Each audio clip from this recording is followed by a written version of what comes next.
to order. Staff call the roll. Seltzer. Here. Macklin. Here. Buchanan. Here. Baker. Jorns. Here. French. Here. And Gertson. Here. Thank you, Board, for being flexible in moving this meeting from last week to this week. It fully falls on my shoulders, and I appreciate your flexibility. All right, you're going to have to speak at that. I got you, sorry. I appreciate your flexibility in moving the meeting to this week. I will entertain a motion to approve the minutes from our last meeting. So moved. It's been moved. Do I hear a second? Second. All in favor of approving the minutes from the last month's meeting, say aye. Aye. Opposed, same sign. Meeting minutes are approved. New business. We have in your packets, if you received them, I know had received the electronic versions, is a draft of what Don and Mark and myself have stirred over for the last 3.5 weeks, as far as wind farm, to be WECS, Wind Energy Conversion System regulations. This is a draft. We wanted to bring a solid document to you, and I know there's going to be some questions, and we want to make sure that those questions get clarified this evening.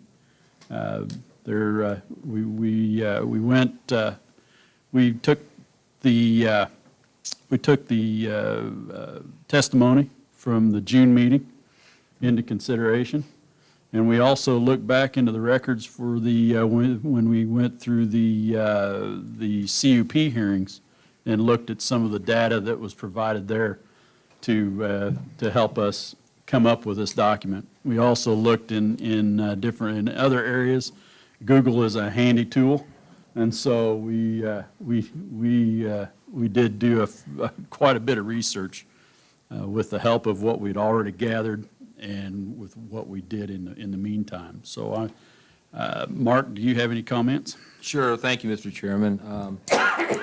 Board, just to kind of recap where we were. On June 18th, the Planning Commission directed staff to bring forth a proposed text amendment on commercial wind regulations.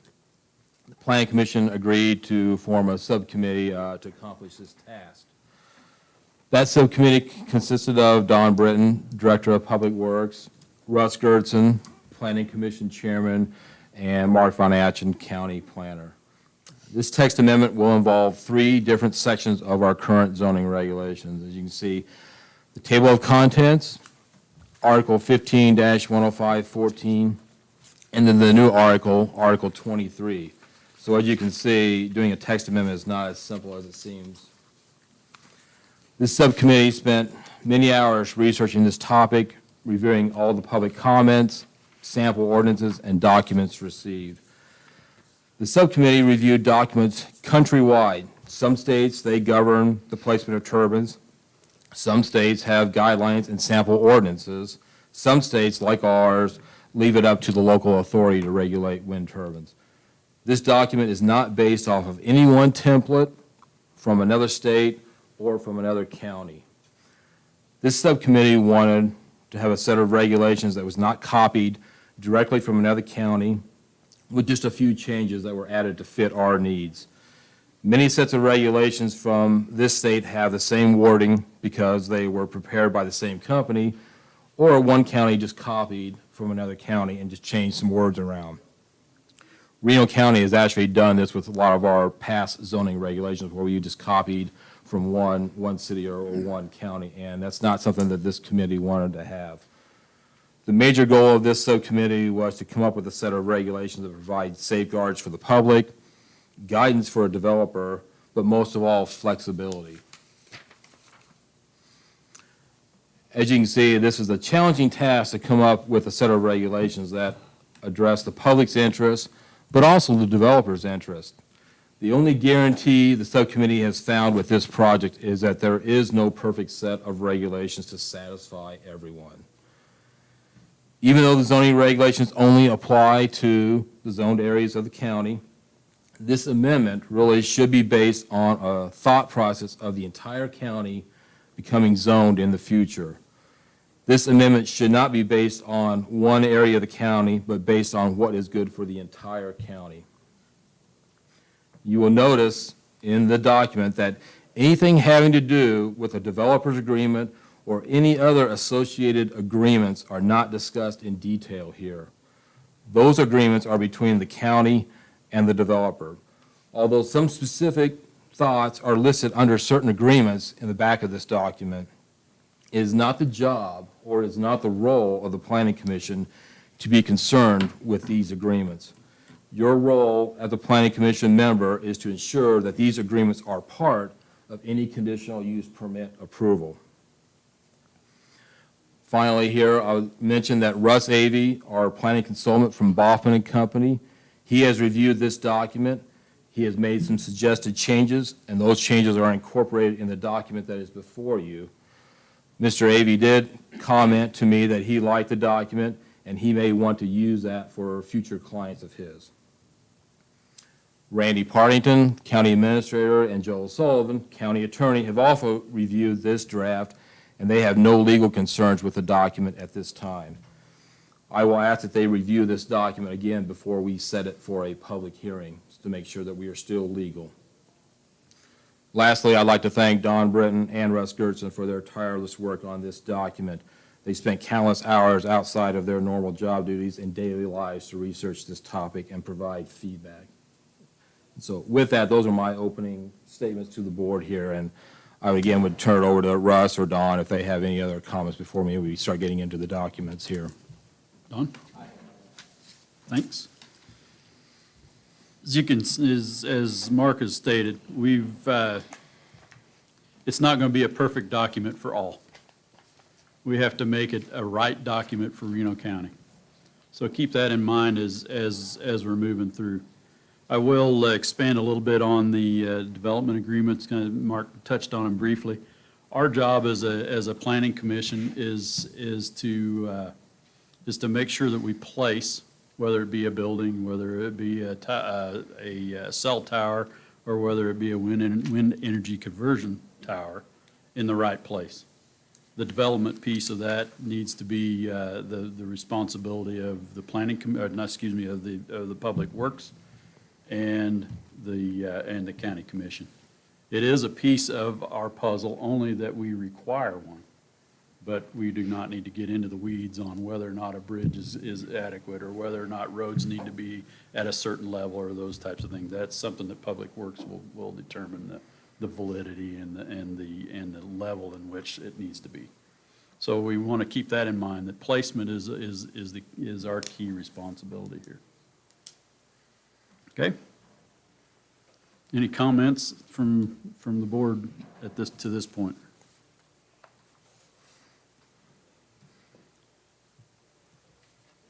We're just going to dive into it. I don't know a better way of getting into this document other than just diving into it. And we're going to start at the table of contents. You'll see that those table of contents are different than what we had previously. I think, Lisa, you mentioned at our last meeting that what we had was just got us a good start, and we needed something more robust. We took that as a subcommittee. We took that comment to heart and tried to make this not a limiting document, but a guiding document for any developer that would come into Reno County. Go ahead. So board, the first document are fairly straightforward and fairly simple. The first one that you will see is the current table of contents page that we have at the start of our zoning regulations. So the only amendment you're going to have there is Article 23 on the back side of that document here.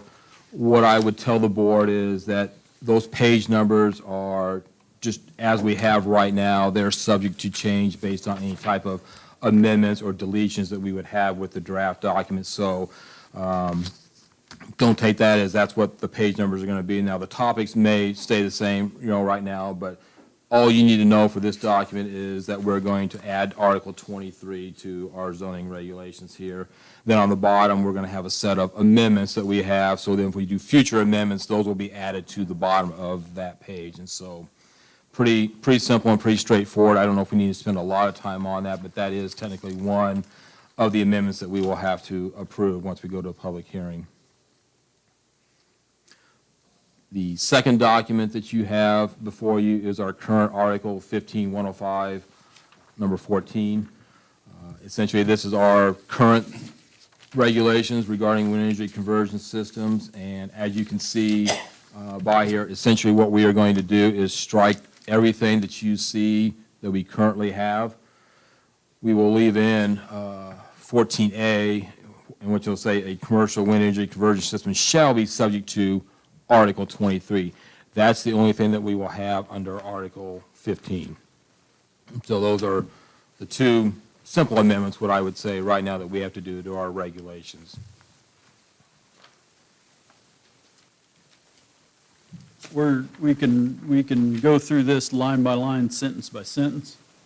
I'd like to go through at least the paragraphs as a whole, and we will discuss as far as if there's some questions that come up, we'll go through in that fashion.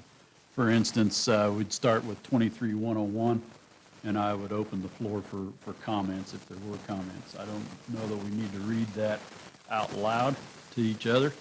Hopefully we've taken some time and studied this. We'll go through. Is there any comment on 23-101?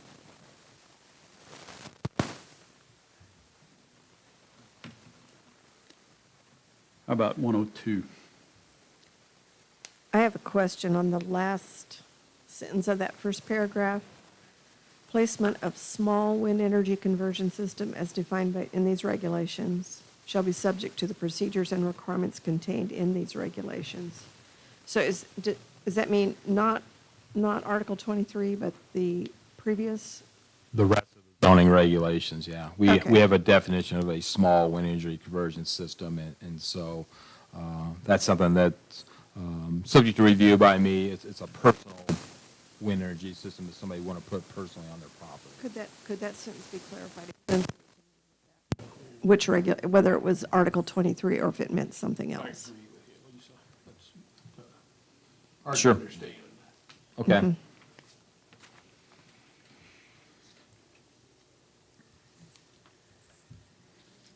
Any other comments on that paragraph?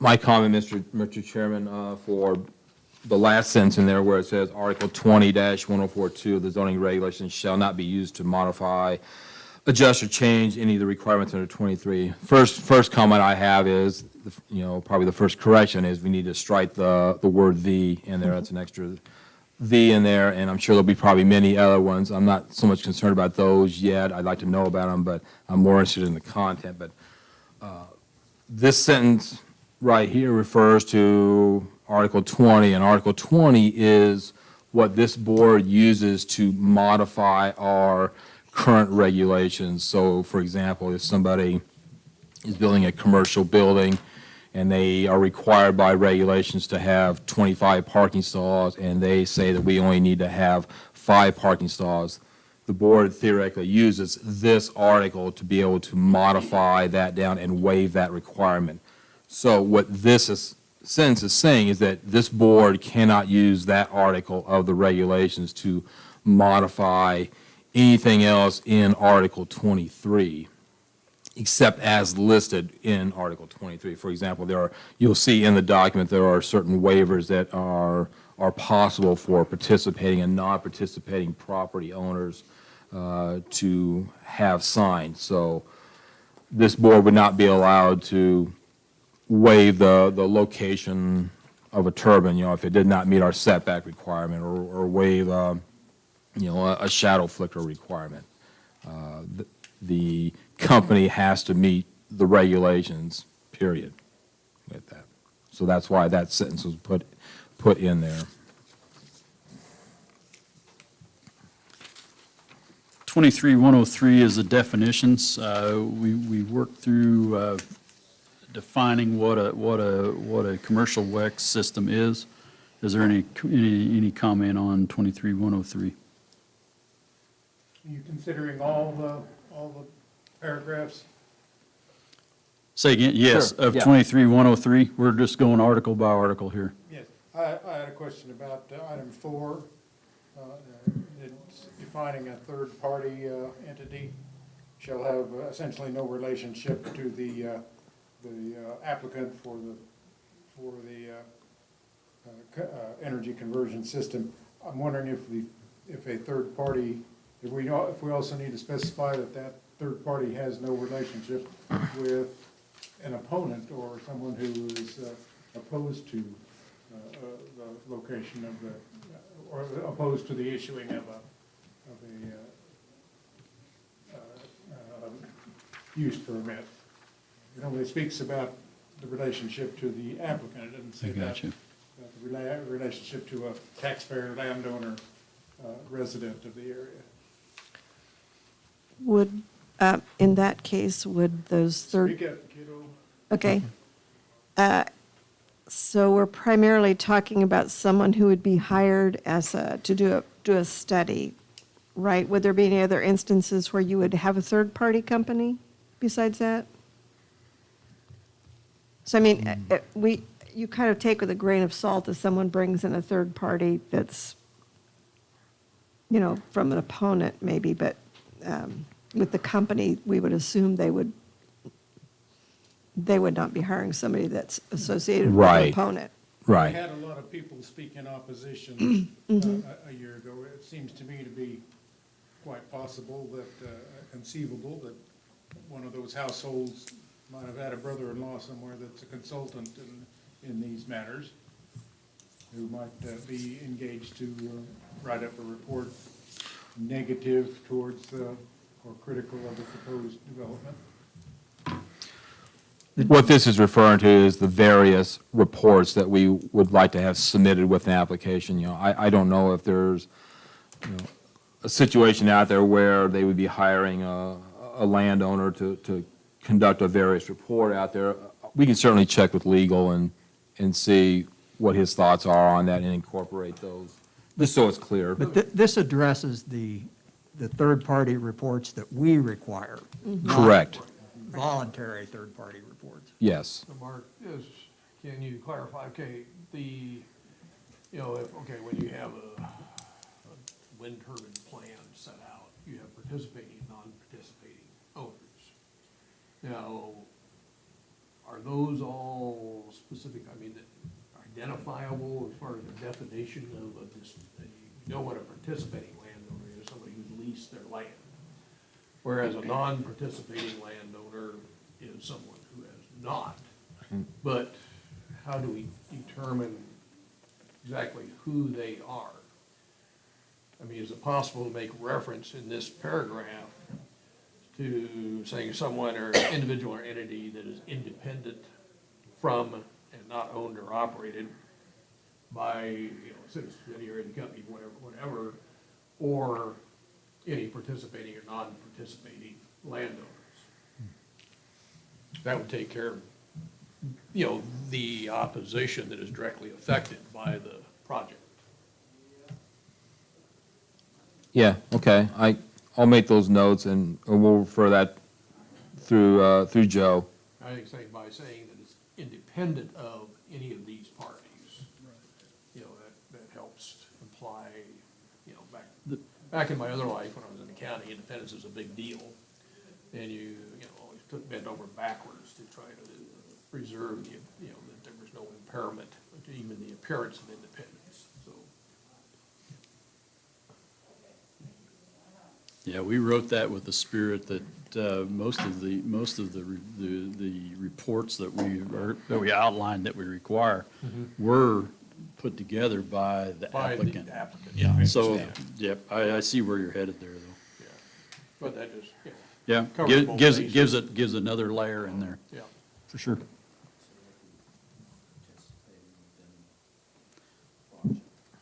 Right. That's what I was asking. Yeah, within the project. Right. Yep. Yeah. Any other comments on 23-103?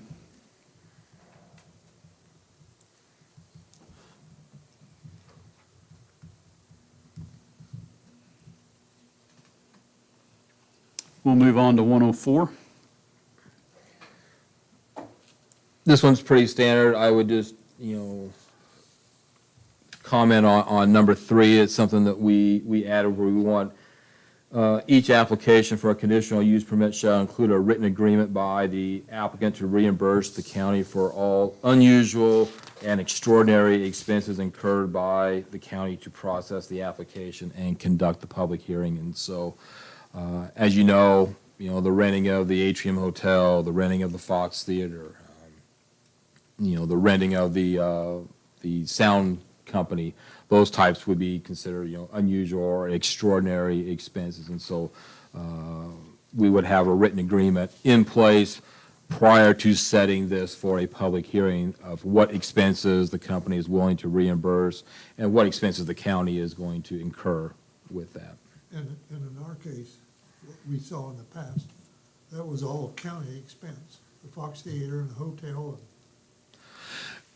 It was our expense initially, but we were reimbursed for all of those expenses. Even though you didn't have it written in agreement anywhere. We did have a letter of agreement. We didn't have a form. We did have a letter of agreement So in for other a words, certain. you're taking your experience and putting it in. Yes, yeah. So the county paid for the expenses initially, and then we were reimbursed after we used the facility. And so what this does is this puts this in place before we accept an application of what expenses the company is going to take on and what expenses the county will take on. Things like the legal notice and mailings to property owners, those are things that the county does anyway for any applicant. And so that might be something where we take that on and we don't require that to be reimbursed, but things that we have to go above and beyond. And that's why we say unusual or extraordinary expenses that would occur. So we should have eaten dessert. You should have eaten dessert. For sure. Any other questions on 104?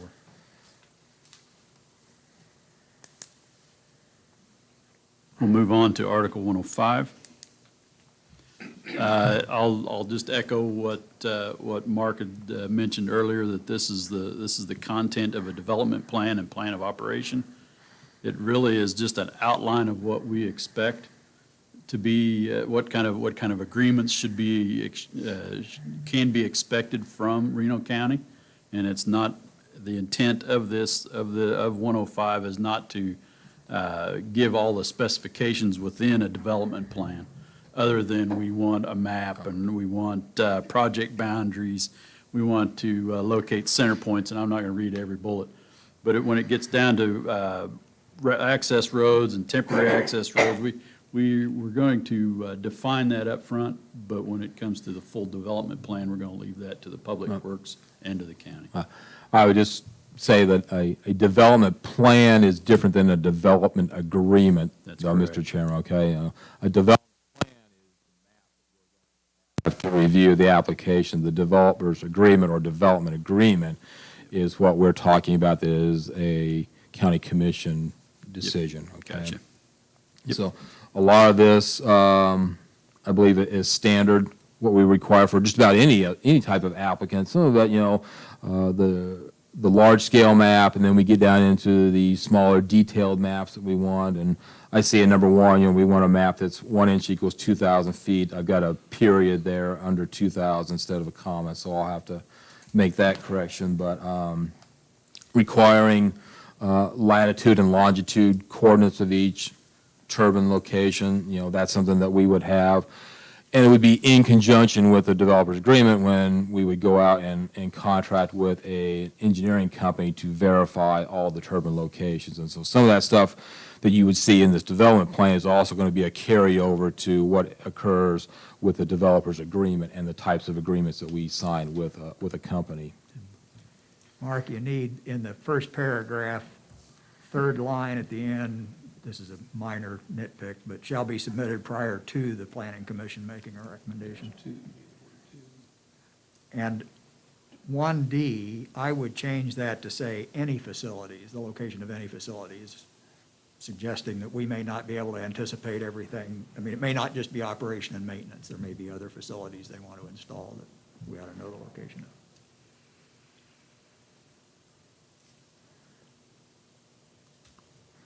Thank you. Yeah, that's the kind of stuff that I want. I mean, I've read this document 15, 20 times, and I kind of skip over stuff like that. So that's the type of stuff that I'd like to have corrected, so I appreciate that. You guys did a great job. Yeah. Yeah, yeah. I'm sitting here thinking you've done a great job, even though we're not through. We're not through. Yeah, but Well, I appreciate that. thank you. You made Okay. our jobs pretty easy. I hope so. We'll see. That was our Well, intent. That was the intent, but At we'll least so see. far. Give So us a far. couple more pages. Yeah, and give us a we'll couple share more, it. yeah. I have a lot more marked here. So- Let's put that on the board that we got a kudos right now, because it may get erased a little bit later. The first 2 pages are really good. There you go. Just on item K on that, can you explain, they say buffers around land uses as described in Article 23? What are you referring to as buffers? And setbacks? Setbacks from, say, wildlife and parks, setbacks from like sound, setbacks from shadow flicker, that type of stuff is what that's referring to. So should we use the word setbacks rather than buffers? Be more explicit? Or it could say setbacks and buffers. Yeah. Yeah, I don't know, I didn't. Sure. I don't recall seeing anywhere else where we're talking about buffers in there, is what I'm. Did it call for a buffer around Cheney I think it says Park? Maybe, I can't remember, is it else, maybe it says setback. setbacks. Okay. Yeah, I don't, in mine it said setback. I'm not sure, Yeah. I'm not sure how it was referred I to. think the word buffer should stay in there also. Let's do Right. Say buffers Because you setback describe and everything setbacks and number of buffers. feet. Yep, that way it's all inclusive. Yeah. Yep. Okay. So I think it's pretty standard stuff, and I probably take the time at this point to, really apologize for not getting this packet out to you guys sooner. I realize you probably only had a day or two to look at it, even though I sent it electronically, and, this is by no means the end of this. We'll have, other times to look at this document as well, and stuff. So I realize there could be some other things that, you may think of after this meeting, and so, you can bring those to our attention like next month if you want. But we were trying to, like Russ said, trying to get a document that was as close to complete as possible, so that's why it was delayed. Okay? Any other comments on 105?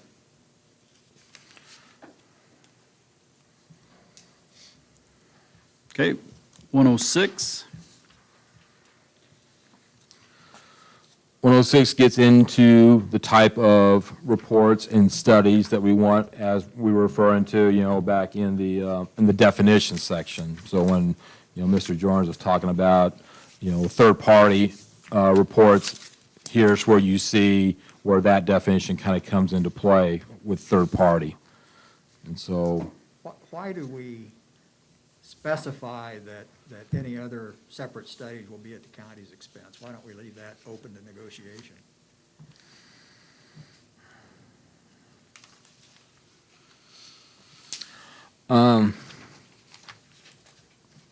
where was that again, Mr.? It's the last part, it's the last line in that paragraph. The first paragraph. Yeah, I'm sorry, in the first paragraph of Of 106? 106. It says or conduct separate studies at the county's expense. I know what you're talking about, I was just trying to read it again. I think it was put in that way because should we require a developer to perform a study that maybe in their mind they don't think is necessary, maybe something that the county would want above and beyond what a standard developer's agreement would look like? And I understand Yeah. that, but I just wonder why we would close the door to having, if they would be willing to pay Sure, or split the cost, that we ought to leave that open, it Yeah. seems to me. I agree, yeah, I think so. It seems like you could just strike that phrase "at county's expense," and then that's negotiated. Because the county might decide that they want to hire someone that has no relationship with the developer, Yeah. that the county wants to have do it. And so we might require that, but we might also want to negotiate that the developer helps pay for it. Right. Yeah, I agree. I think that's a good point. The question that's always kind of bothered me as I read minutes and I read documents, sometimes we call ourselves a commission, sometimes we call ourselves a board. For example, the minutes of our last meeting, we were a board making decisions, but this is the planning commission, and we ought to be consistent. We are either a board or we are.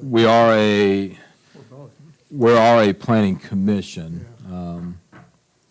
We're also the Board of Zoning Appeals. We're also the Board of Zoning Appeals, though, yeah. So we yeah. are both. So we are kind of For this but in this, purpose, it's the we're the commission. planning commission, so yeah. So if you see anything in here that references planning board, then certainly bring that to my attention, because it should be planning commission.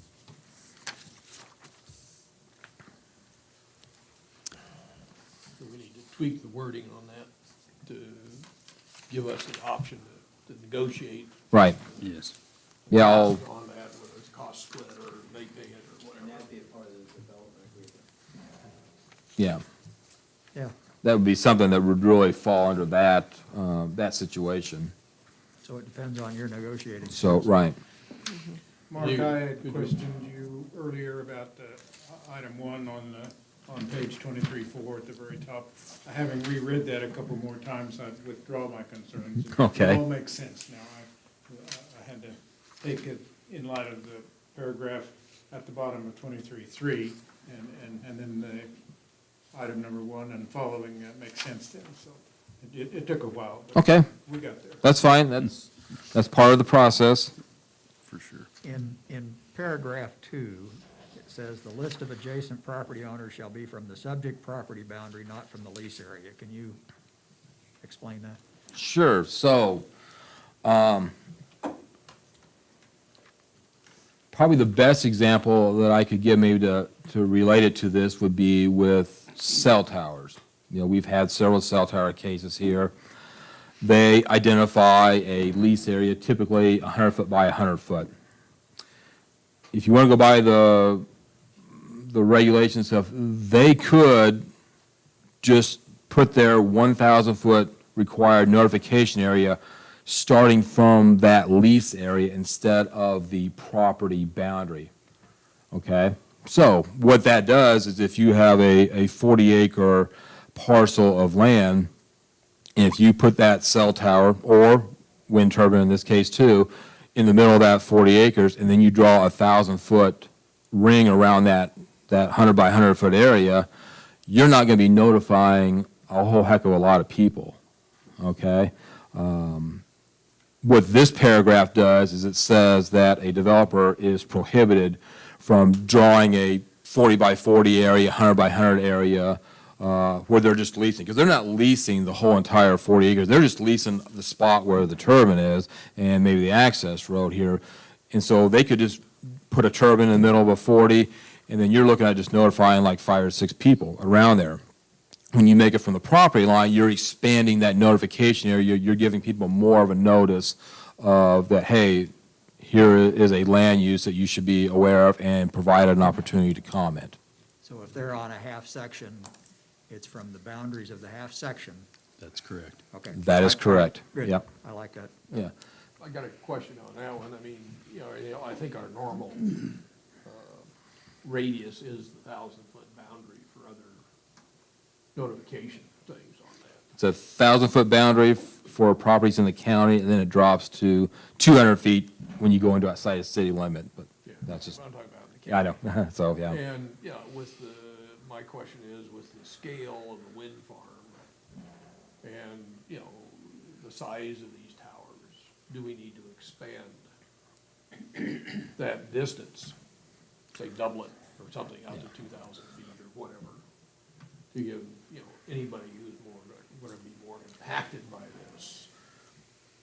That question was brought up, during the first process that we have, and really, I would stand by the response then, as I do now, that we need to do what we're statutorily obligated to do, and we're statutorily obligated to notify 1,000 feet around that parcel boundary. We don't expand that boundary for any other type of land use, so why would we expand it for this? You know, certainly, you know, a big wind farm like this is a huge land use, but there's other land uses out there where other people could certainly be, have a concern over. You know, it could be, you know, a recreational field with lights. It could be a landscaping, you know, pick any type of land use. Somebody's going to have a concern. So, well, hey, I'd like to have known, you know, about that. Well, but you're 2,000 feet away, and we're not doing that. So we're going to do what we're statutorily obligated to do. Well, statutory, that's actually in what, the Kansas statute? Yes, it is. Okay. Yes. So, and that's why rather than taking this one land use and say, hey, yeah, we're going to expand out a mile or 2 miles because this is a huge land use. Somebody else is going to come back and say, well, why didn't you expand it out to 2,000 feet for another type of land use? Because it's like, well, we just didn't do it because we didn't think that was that big of a deal. Well, it's a big deal to that person potentially. So by keeping it with the statute, we keep everything uniform, and then there's no argument. But the people who are concerned about shadow flicker or glare could easily reside more than 1,000 feet away. Sure. They could. And I think if we had a concern that people wouldn't hear about this, then it would be more important. But you know, when these things go in, everybody in the neighborhood knows what's going to be happening. Everybody in the state We knows. legally need Yeah. to notify. Right. Everybody else is going to find out about it. And have the right to protest. Yeah, there's no doubt that that land use will expand beyond the 1,000-foot border. That's not the argument. The argument is that we need to do what we're statutorily obligated to do, which is the 1,000-foot. You know, some counties, you know, they have put in their regulations where they'll notify, say, for example, a half mile, but that's for all land uses, okay? We don't have that in our regulations, and so we go by what the statute says, which is 1,000 feet.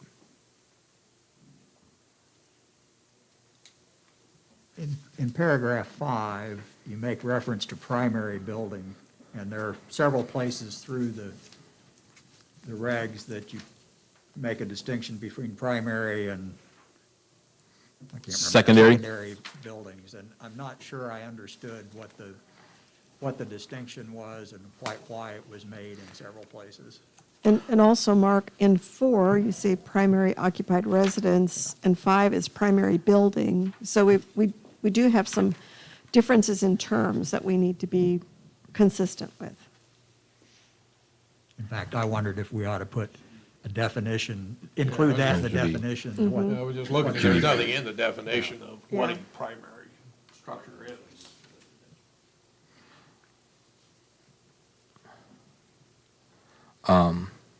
That's a good catch. Appreciate that. That's the kind of stuff that I'm looking for. I know in my mind, and I think the committee knows in their mind what they're saying, but when you type it and you kind of start intermixing words together Did you like see- that. and- Were you seeing those as one and the same? Primary residence Yeah. and primary building are the same Yes. thing? Okay. So that shouldn't say primary building, it should say primary residential. Do we need to include that in the definition to set out what a primary residence is? Well, I think the standard dictionary definition would suffice in that, you know, a primary building or primary residence, you know, is going to be the main building on that property. It doesn't necessarily have to be a residence, you know, it can be a commercial structure. You know, so you'll have the main commercial structure, and then you may have some other secondary structures that are, say, smaller in nature, but the main structure is what we're focused on, and the same thing here, you know. So we're talking about a primary building on the property, not necessarily a residence.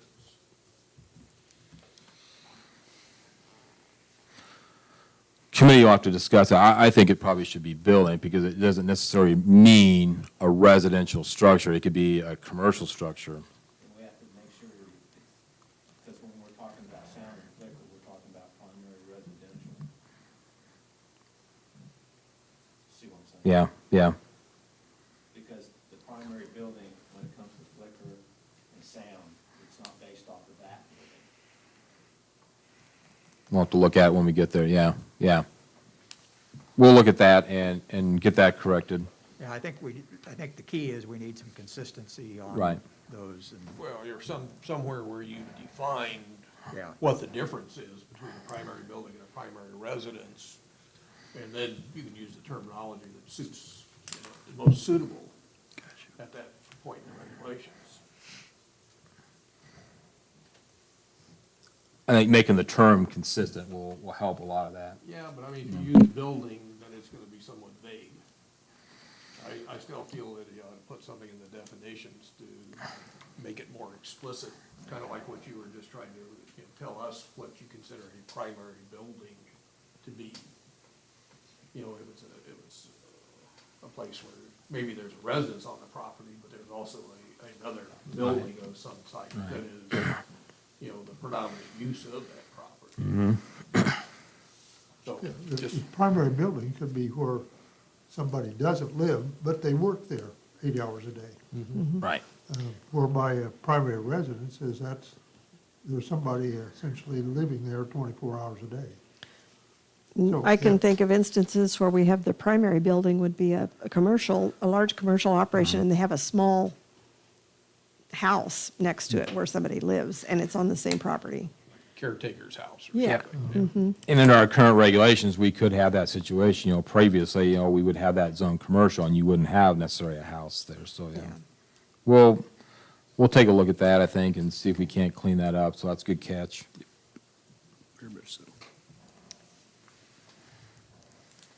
I'm looking at 7, 8, and 9, and I feel like these are mentioned here as studies that are required, and then again, later in the document, you require reports that are similar kinds of things. I think on page 23, or in 23-107, you ask for reports of similar kinds of things. And so I think we need to combine those somehow, even in the studies, probably under the studies. And I would suggest that the avian study also be a third-party study. Probably, and I think you could combine it as like a third-party wildlife assessment, including birds, bats, eagles, sensitive species, whatever. That would make more sense than trying to list all of these things. Okay. And then we'd be able to take it out in the report section.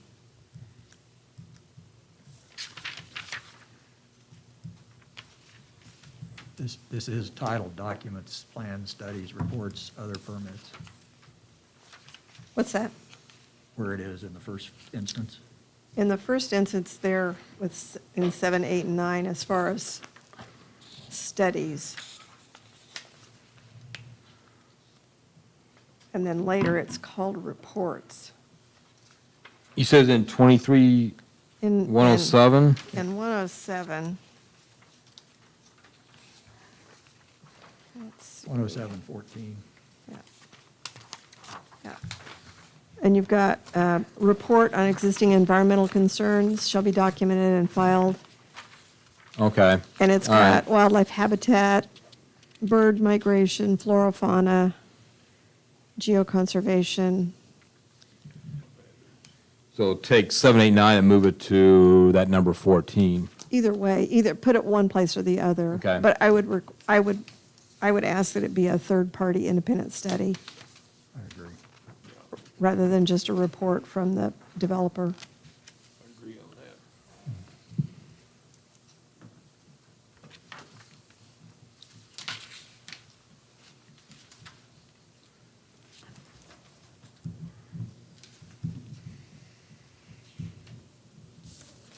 Okay.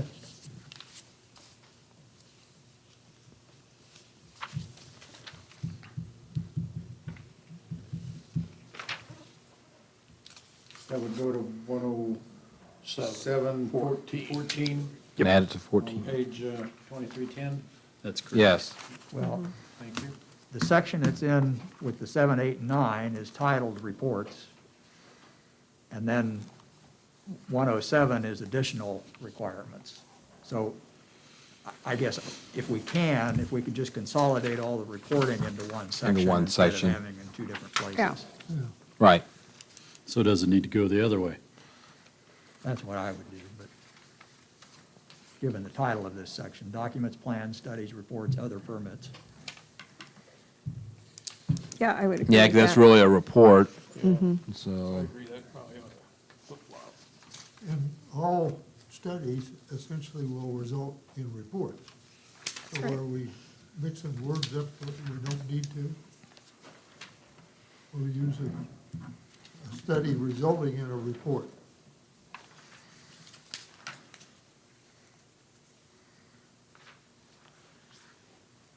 so you're So saying that'll, what? so what you guys are, what I'm hearing here is number 14 will actually become a number 10 in 23-106? Well, yeah. Is that, Well, is 10, that? But it would also incorporate 7, 8, 9. Right. Into As that. part of that independent report. Okay. I think. Do we when- assume that 6, coming from the wildlife and parks, should 7, 8, and 9 be a sub-bullet under number 6? And then 14 become number 7? I think what I'm hearing is that we're looking for an independent Right. report That's where, for 7, 8, 9, and then the I-14 information. gotcha. Which Right. would be separate from the wildlife and parks, Yeah. Yep. position paper or whatever if they respond. Okay. Nope. I'm just understanding what you're looking for. Okay. So we'd move 14 back to previous 106. 106. Yep. And make it either make it 7 and incorporate those other 3, or 10, or however you want to do it. Somehow incorporate 7, 8, and 9 as a part of that and make it an independent report.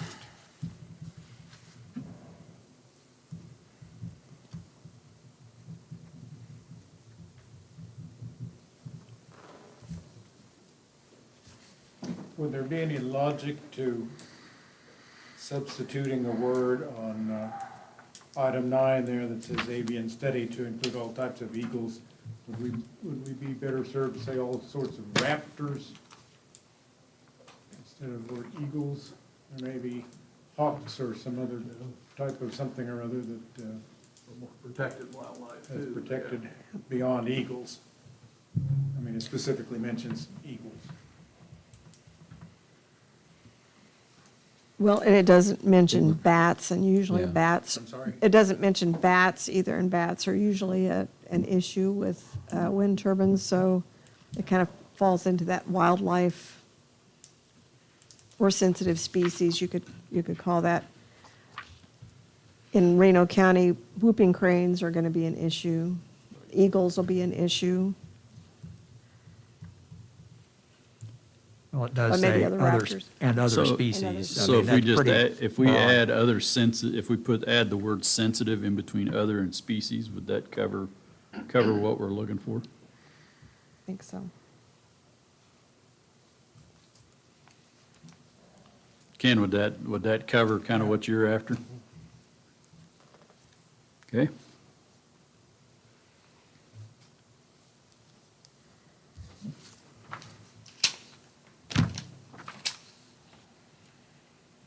Any other comments on 23-106?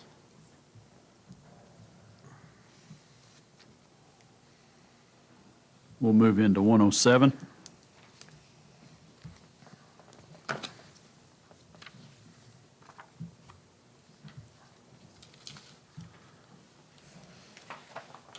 Any comments here? So 1A, the first sentence, I need an explanation of what that first line means. The boundary of the project shall be the properties included within the leased lands. Tell me what that land mass is.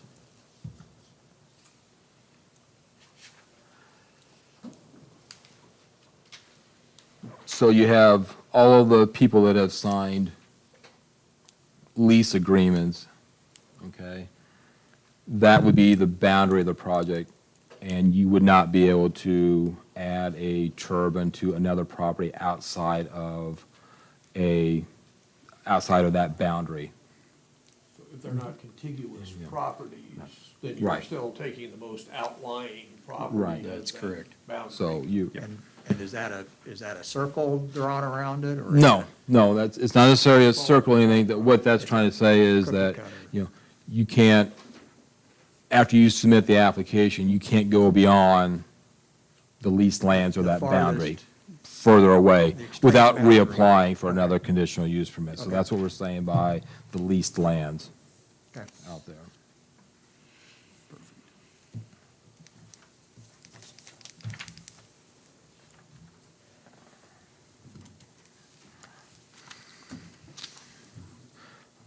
Letter B, we said that we kind of defined what total height is, and that should be the total tip height. So then,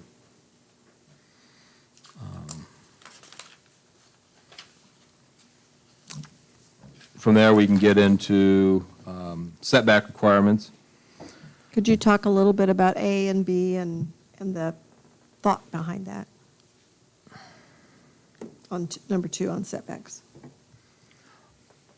Talk about number 2, is that what, or above that? Yeah, Yeah, number oh, yeah. 2, number A 2. and B on that in Yeah. particular. Yeah, definitely. Yeah, okay. Oh, A and B on number 2, not on, above Okay. that. Okay, sure, yeah. So A is, no turbine shall be located closer than the total height of the turbine plus 50 feet from any property line or any road right-of-way line. This board heard numerous testimonies and written testimonies talking about needing setbacks from the property line and not from a house. And so this committee took that under consideration, and we determined that that would be the most appropriate thing to do, is to have the setbacks from the property line. We also included a road right-of-way line, in there as well. That is also a property line, but we wanted to make sure it was clear that we talked about the road right-of-way line. B is no turbine shall be located closer than the total height of the turbine plus 50 feet from any primary occupied residence or accessory building. So we looked at, as I mentioned in my opening comments, countrywide, numerous ordinances, numerous sample ordinances. What you see here, what was thought out long and hard. We had a lot of debate on that. It came down to looking at what would be appropriate, but yet still give the possibility of having a turbine on, say, a 40-acre piece of land. If you make greater setbacks than what is right there, you're getting into situations where a 40-acre parcel of land would not be able to have a turbine on their property, because if you take a standard 40 acres, it's 1,320 feet long. If you go half of that, you're looking at 660. And so if you go anything greater than that, you're getting a situation where 40 acres is not going to be able to have that turbine on there. And I noticed in the best practices from National Association of Regulatory Utility Commissioners, their recommendation is kind of consistent with all of this, in that they recommend using flicker and sound and ice throw as the things that really regulate setbacks more than setting a particular distance. And so that you're going to get greater setbacks using those things than just trying to set a particular setback. Yes. That's correct, and we worked off of that in some fashion.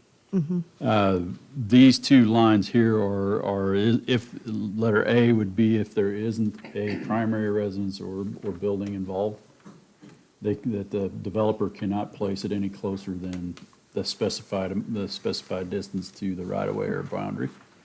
Letter B was a definition, and correct me if I'm wrong, Don and Mark, but we wanted to put a definition in there that if there was a situation where the owner of the property that leased would waive a setback, that it could not be any closer than this distance to their primary residence. We still want to allow them to place that, even though we'll get into the other setbacks here in a bit.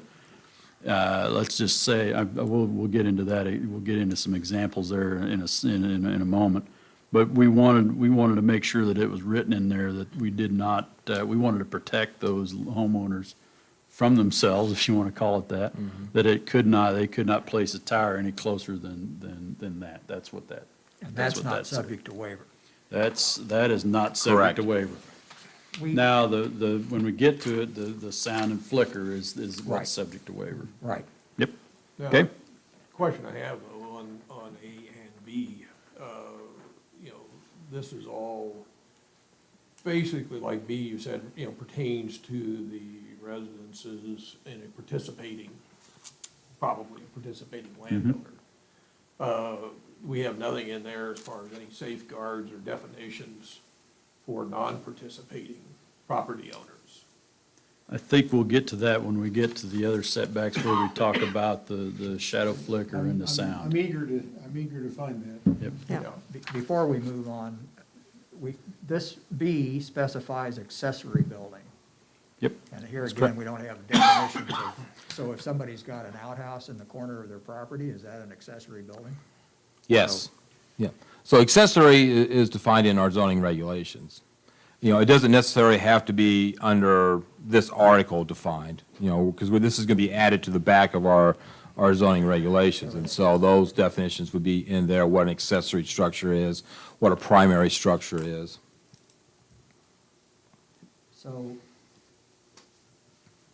playing devil's advocate, if somebody hears that they're talking about a wind farm and they go out and construct a building that's under the requirement for a permit on the corner of their property, they're gonna be allowed to stop a turbine because they built an outhouse in the corner of their property.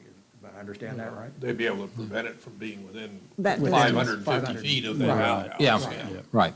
And if they put it in the corner of the property, it's gonna be next to the property line, Which is still, Which still the property line. okay, Yep. all right. I need pictures, so. Yeah. I can draw, but I'm not a very good artist. If you want me to get up, I can make some drawings.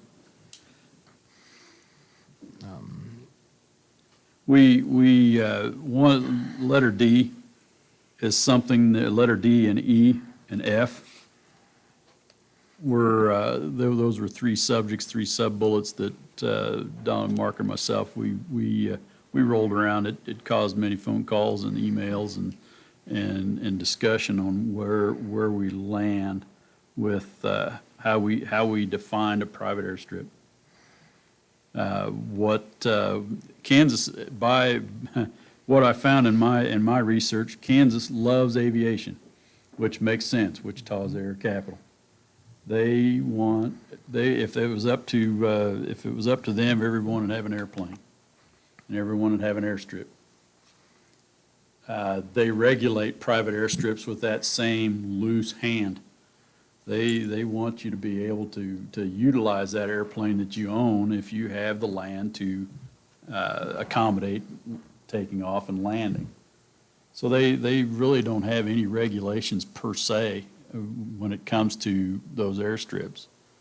Now, when you get into FAA regulations, they stay in their playground is public airstrips, not private. We tried to write these in the spirit that if a private airstrip owner went to the trouble of creating, registering his or her airstrip in the FAA registry, that would be taken under consideration in these regulations. So we're defining where we're wanting to go with that. That's kind of the spirit of these three. Now, we'll talk through the setbacks. I don't know if you have any questions to that point, and I then have we'll a go into the question setbacks. on D there, Russ. You say, transportation appears on nautical charts and has a landing surfaces, which is are maintained and capable of providing a safe landing for any type of aircraft. The any should probably come out. Yep, Because they're saying, okay, We You have got to have something you can line a 740, 727 yeah, on, or no, what? You know, no, the ante needs to come out of there. You're spot on. for, I guess, there you gotta have some definition though. There is one, this time I did look for definitions, and so even hot air balloons and ultralight airplanes are included. So this is meant to be, as long as it's registered, then whatever type of aircraft can land there, that makes it qualified for this protection. Right, Right. that's correct. Right. If it's registered. If it's If it's At the registered, length- they're gonna- We The got it. registration will specify the type of aircraft that can land there. See, the challenge is that, you know, that Kansas being loose with their private airstrips. They could be on every quarter and we don't know it. It could be a waterway that was being used as a takeoff and landing surface, but it's not registered. We can't, we'd spin our wheels off Oh, yes. trying to identify all that. So we wanted to define what we wanted to, I wouldn't say regulate, but how we wanted to identify those within these regulations. So, I think that just needs to be clarified where you said any type. Yep. We need to redo Agreed. the wording to say, you know, what are you, Yep, The limitation is that it has to be a registered airstrip. that's correct. No limitation on what kind of airplane. so it could just No. be a safe landing for aircraft. Yep, yes. Okay. yep. Would there be a point in adding the word general aircraft as opposed to commercial or something else? I think if we put aircraft, it's kind of to the point made, you know, it could be a hot air balloon, it could be an ultralight, it could be anything to that regard. So I think we just need to, for aircraft would be okay. But that's a good point, Ken.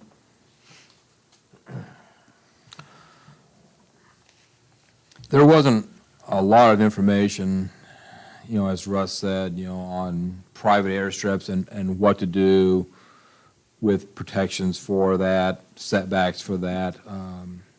We did find one document from the Department of Transportation, and it was a subchapter entitled Aeronautics, and part of that is what they call Aviation Safety. And so, of course, when you're developing, you know, a private or a public airport, you know, you want to have areas around that airport clear of obstructions. And so the chart that we found on there talked about a ratio of 20 to 1 for like the approach slope. And so, in other words, that any object that fell below that 20 to 1 approach slope wouldn't be, you know, allowed if it was too high. And so we use that as a basis when you're looking at cross sections from that airport. We found that it was a 7 to 1 ratio. So that was the basis that we used. It wasn't something that we just picked a number, you know, out of randomness and put in the proposed regulations here. So the two again were 20 to 1 on your approaches and a 7 to 1 ratio on your sides. And so what we did here is we felt like, well, let's increase that more than what is right there, because obviously a wind turbine is more than just a house or a structure, you know, a tree, for example, that could be in the way of development of a private airstrip. So we increased it to 10 to 1 on the side, and then we increased it to 25 to 1 on the approaches. And so what that means is you would take the height of the turbine and multiply that by 25, and that's where your setback is. So no turbines could go closer to that height and that setback right there. So you're not multiplying it by a ratio, you're multiplying it by 10 or 25? yes, That'd be yes, 12,500 feet from the approach, right? Right. On a 500-foot tower. right. Okay. Yep, and the reason we use that ratio instead of a set distance, that gives us flexibility if the tower heights would change somewhere down the line. In your example, you know, 500-foot tower, well, we have a developer that wants to come in with a 600-foot tall tower, well, then we're covered. That still stays within that ratio of setback. And I know we had that one individual that planned airport community he's been talking about. And I know at one point he had set out some information on setbacks and whatnot, and they're fairly close to what you guys have come up with. This isn't from the center of the runway, this is from the ends From of the the ends of the runways, runway. the sides of the runways, Yeah. these setbacks. Okay, yeah. But like, again, with my opening statement, we tried to provide some flexibility. So if there is a parcel within those prescribed setbacks that has the opportunity for a turbine, if they can get a waiver from that airstrip owner, maybe a turbine within that area does not affect his flight patterns, then they can sign that waiver and we could allow, a turbine to go inside there as long as we have that signed waiver. But again, subject to all the other regulations, we're not going to waive everything else. So if you can't meet the other requirements of sound and/or shadow flicker, then unfortunately, they wouldn't be able to go there. We're just waiving that So- parcel to have that opportunity. I would suggest that you change the wording to say 10 times the height of the tower for upwind and downwind sides, and 25 times the height of the tower for the approaches, instead of this comment about ratio, because I understand what you're saying about the ratio now, but I didn't understand how you're going to multiply something by a ratio. Yeah, when it says 10-to-1, that's Yeah. 10-foot high, foot out. Right. Yeah. But you're not multiplying by the ratio, you're multiplying by 10. Yeah, the ratio is 10-to-1. Yeah. Multiplied by the 10. That'd be Yeah. a place where an example would be Yeah. appropriate, maybe. If there was a graphic in that example, we might be able to provide that.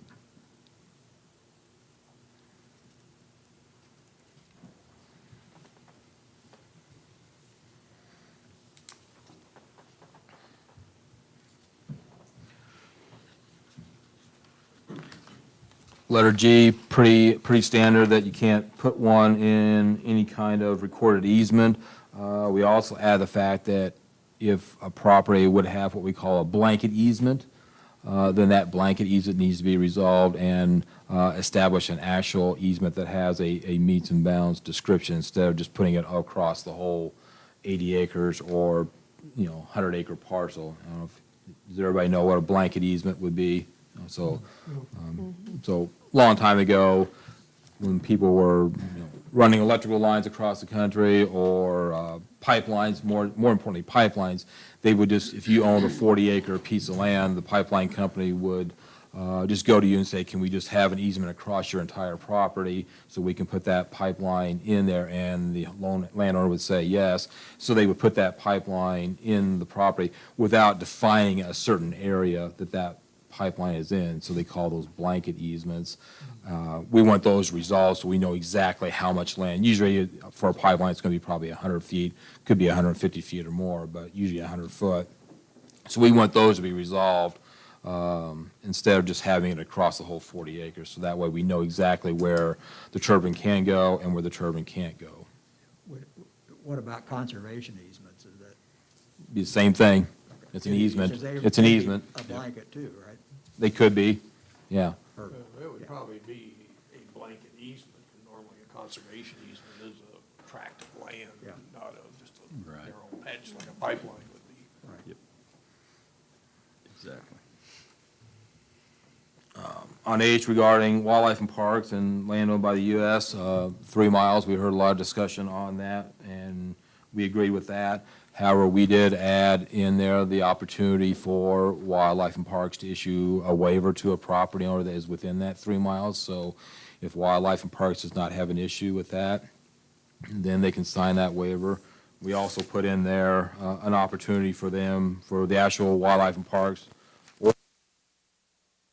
have a turbine on their property. We don't want to exclude them from that opportunity as well, so we added that as well in there.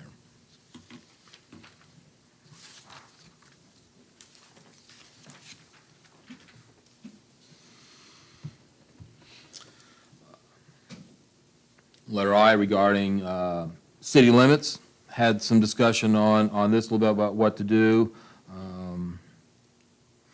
We settled on a 1 mile setback from a city limit boundary, and then we also added the fact that an extraterritorial zoning jurisdiction does not going to be recognized as a city limit boundary. We're talking about the corporate limits of the city, not their extraterritorial zoning jurisdiction.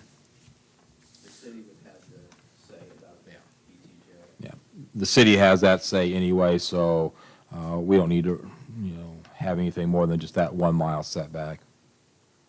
When you say the city has, say, you mean, City has control over development within their extraterritorial that zoning. extends out how far? Depends on the city. I can tell you, like, the city of Haven is a 1 mile. City of Bueller varies, it's about a 1 mile, and then Nickerson and South Hutchinson have 3 mile extraterritorial. 3 mile is the maximum they can go from their corporate limits. Now, of course, as they annex land and those corporate limits, are expanded, then they can also petition to expand their extraterritorial if they So want if a to. company wanted to put a turbine within that area, then they would have to have an agreement with the city. They'd be going to the city, that's correct. So we're just saying, according to our regs, they can't be more than a mile from the city limits, Right. but the city of Hutchinson would have the right to control the zoning around the 3 mile. Well, City of Hutchinson does not have extraterritorial. They have no extraterritorial zoning. They have an area of influence where we send them notices of petitions, but they do not have control over that. So do we have a moral obligation to propose this or inform the city of Hutchinson that this is what our reg is gonna be and ask them if they want it to be a larger amount or? We have an obligation to We notify. control the zoning around the city of Hutchinson, the 3 mile. We will, when we get ready for our hearings, yeah, we will send this to the cities as we're obligated to. The city would have an opportunity to support or oppose the conditional use permit at the time of an application. Correct. Yep, they would have the same opportunity as any citizen. Right. They Well, can they write. also have the opportunity to weigh in on the regulations Something themselves. tells me they would, the city of Hutchinson would like a larger figure in there, other than 1 mile, but it's okay with me, I don't live here. Given the amount of development, though, north of town, I don't think that a developer would be able to go anywhere north of the city of Hutchinson just because they wouldn't be able to meet any of the other regulations that were proposed. But given that, they still have the right to comment and be aware of this.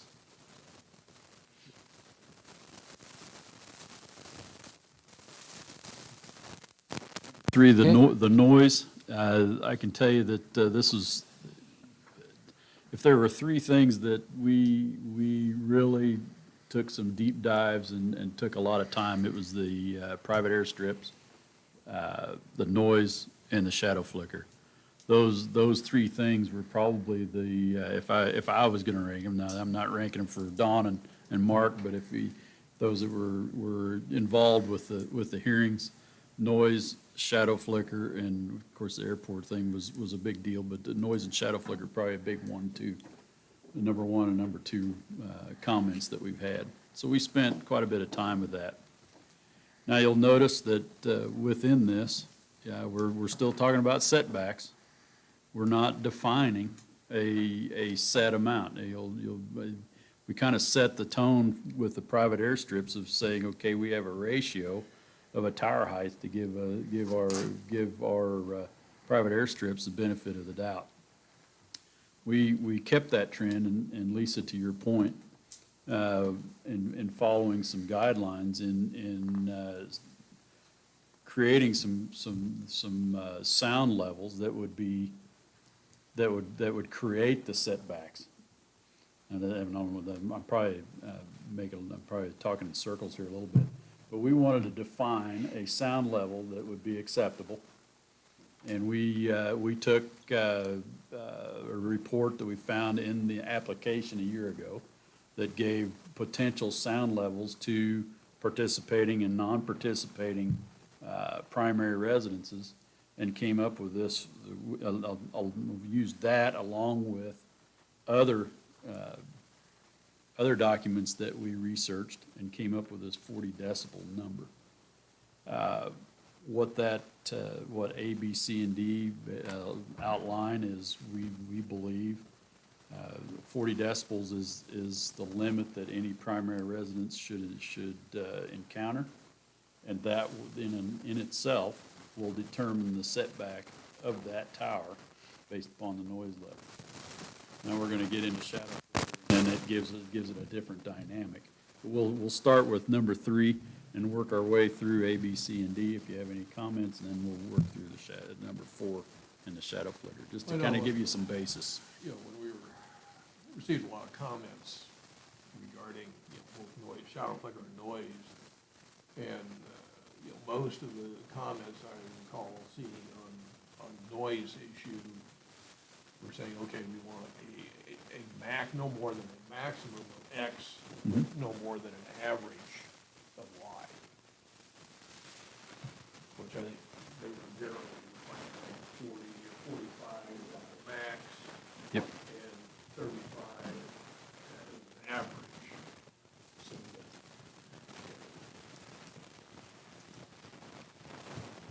I don't know what that may equate in distances. Right. It depends on the turbine and the, Yep, atmospheric conditions and everything else. for sure.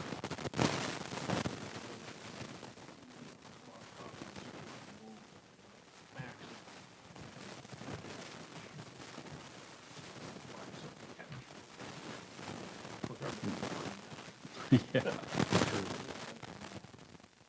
We talked about 45 years, right? And I think previously, they wanted a hardcore setback, let's say 2,000 feet.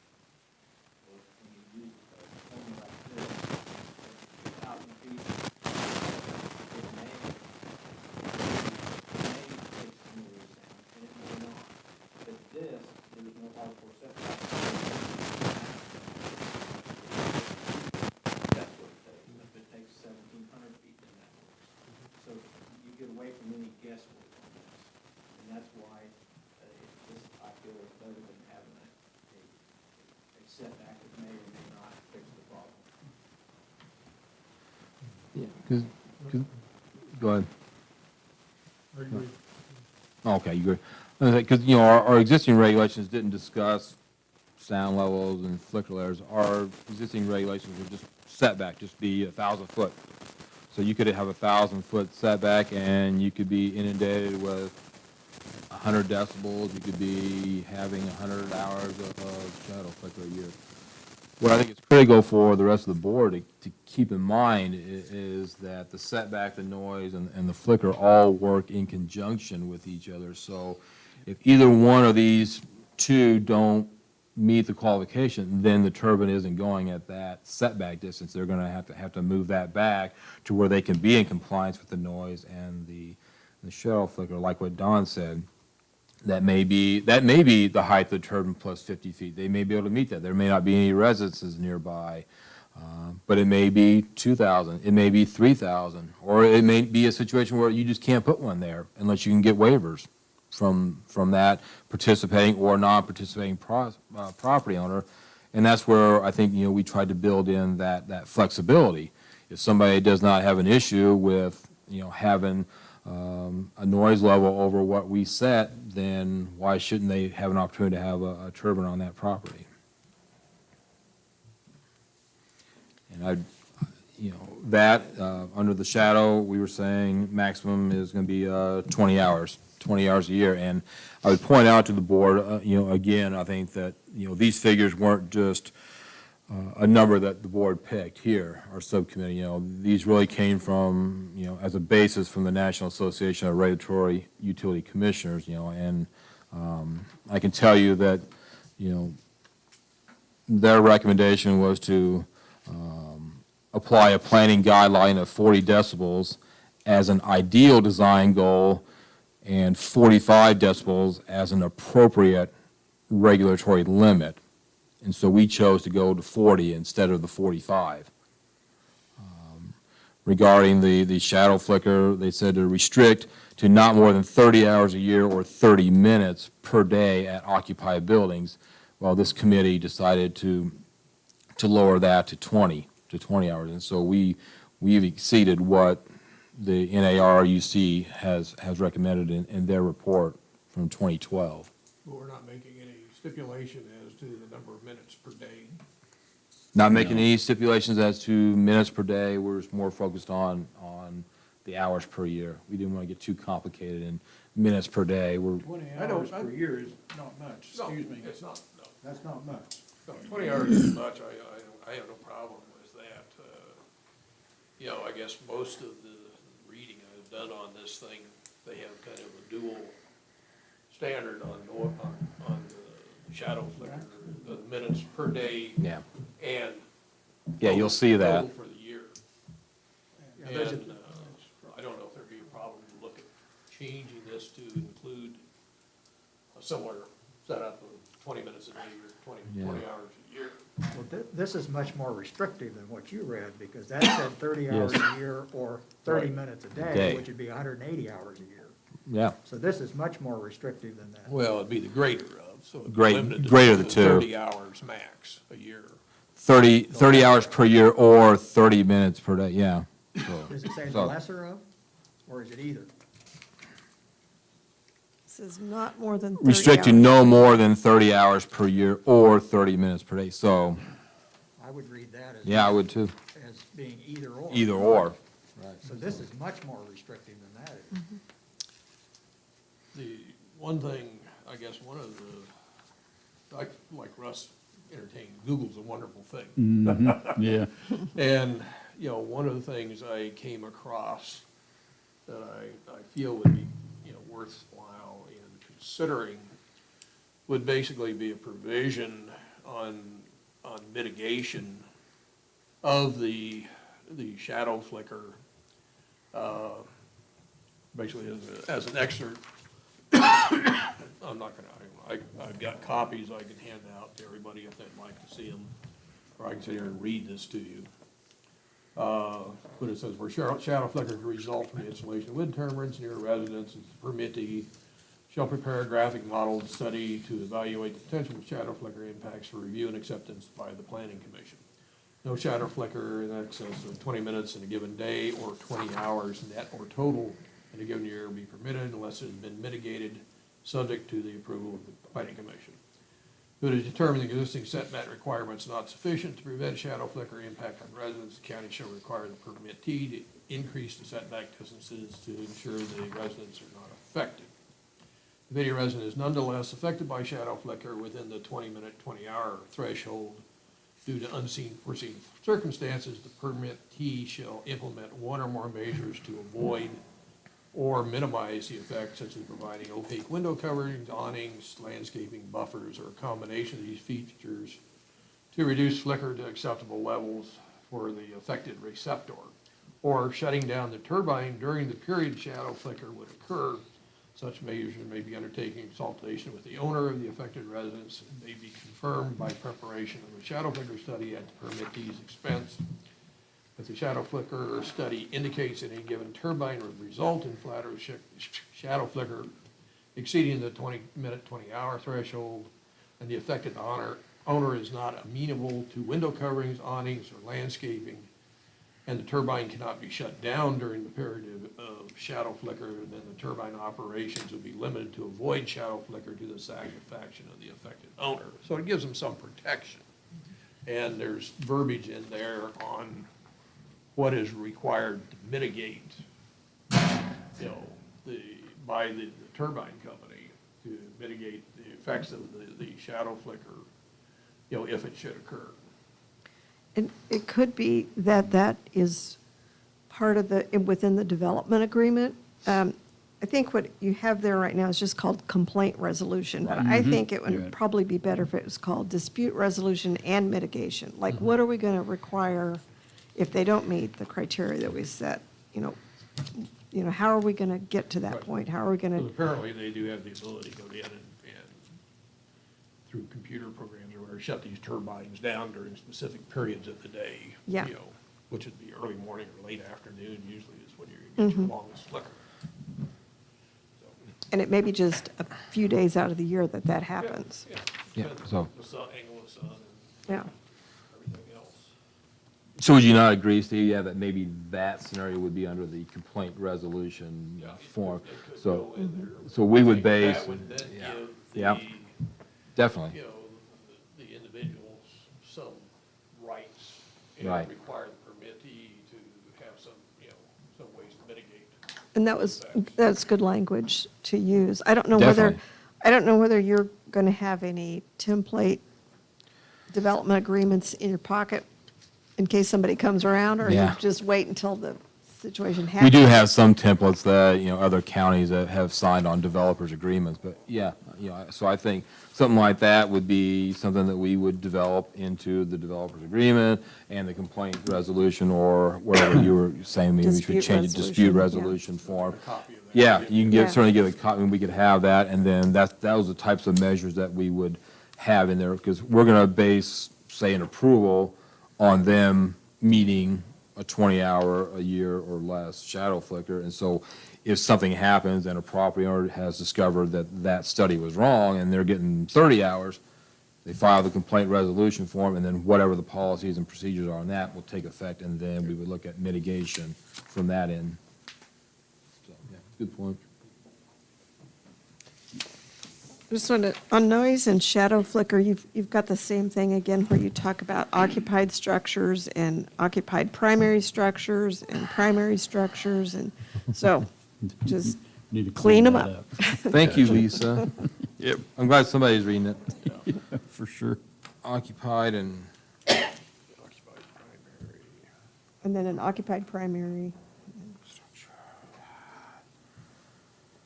Steve, did I hear you correctly, that proposal was that the use, or the developer was, one suggestion was the developer provide houses with shades and blinds and such that could be drawn to, Right. is there any point in including something like that in our? But that would be part of the That's- development. Development agreement is what they're talking about. Not part of the regulations. Yeah. So it'd be, if there is a problem. And this, I guess that goes to, that's what Lisa's talking Right. about. Yeah.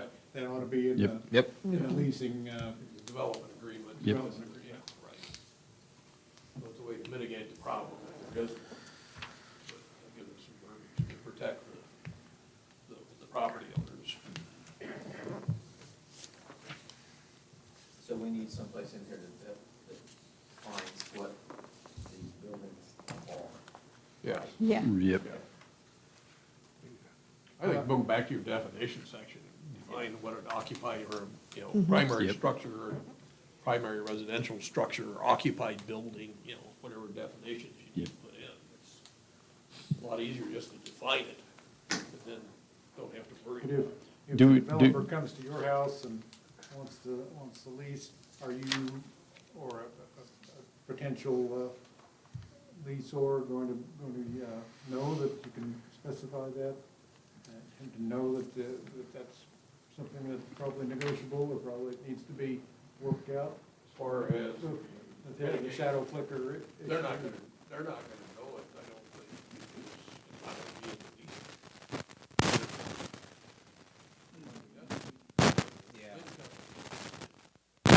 lease. If it's between the developer and the landowner as part of the development agreement, is that something that the landowner's gonna think about when he signs the? Does the Well, It'll- really, landowner- that's, really, all we're concerned about is where this thing is, where these towers are placed. And the landowner and the developer have their opportunity to waive where they're placed within a certain reason. So, we can't guarantee the education of every landowner that they understand that their house is called their primary residence, or their hay shed is considered a accessory building, or their outhouse in some regard. We can't, that education process is bigger than all of us. And I assume if you have a participating landowner and he waives some of Yeah. these requirements, then he has no recourse. That's Right. correct. right. Because they're, based upon what we've talked about already, those waivers must be notarized and on file here in the county. So, you make a good point, Ken, how do we make sure that these landowners understand their rights? Well, we are our own, we gotta fight for ourselves as a landowner, and it would behoove, we can't write it into any regulation here, but me as a landowner would probably entertain the services of a lawyer to read through a contract before I sign anything. And the county would have this development agreement with the developer Right. about a conflict resolution process. That's correct. And what mitigation might be available. Yep. But what order would those occur, Lisa? I mean, they're gonna lease up the land before you have the development agreement, probably. Mhm. So Yeah. they wouldn't know. But they know that they're gonna have a maximum of 20 hours of Right. flicker Right. unless they sign a waiver. I mean, That's correct. The applicant is gonna have when we get all said and done, and we go through the process, and we've done our due diligence and gone through the whole process of adopting, then any applicant from that point forward is gonna understand that they have to live and abide by that set of rules. Yeah, if they're living outside of it, then it's a whole different subject. Okay? One more thing on noise, just on B, should you add something about, or other current technology? They're talking about low noise trailing edge technology and blade serrations, but, 5 years down the road, there might be something else that would be better.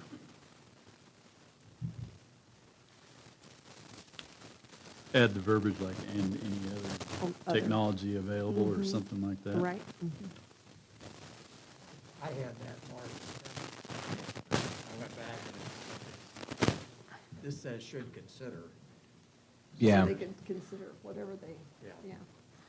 yeah. I stopped short of making it, mandatory, but, my reasoning was I think probably a lot of current companies use that technology, because it's available right now. And so I didn't make it mandatory, because they still have to meet that sound, Yep, that 40 decibels. that piece. 40 decibel, If they don't noise. use the low noise blades, they're gonna have further setbacks. They're gonna have issues. That's right. And that's what I was saying. Yeah. Yep. But, if it costs more, to produce something like that, but if they're out amongst all vacant land where there's no structures, then they may choose to use other types of blades where it's not an issue. Okay? Communication lines. Communication line, pretty much, I think it's standard, saying that you're just not gonna be able to, drape all your lines across the property, you gotta use underground.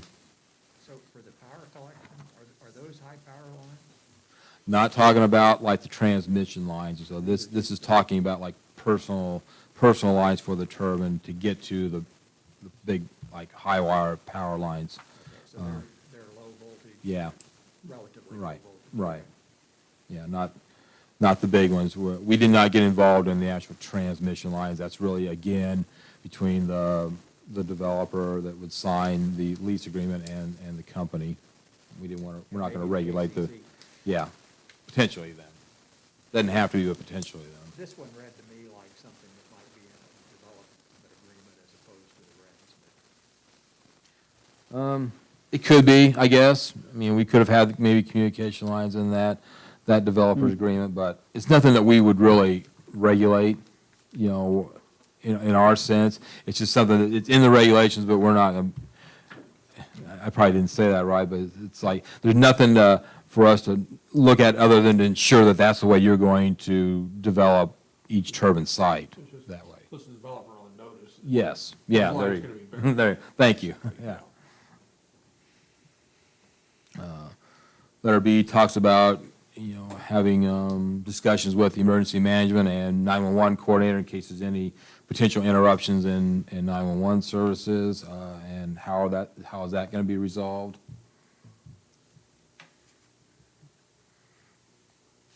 And then, This is a question I don't have the slightest idea or an answer to, but would wind turbines also have any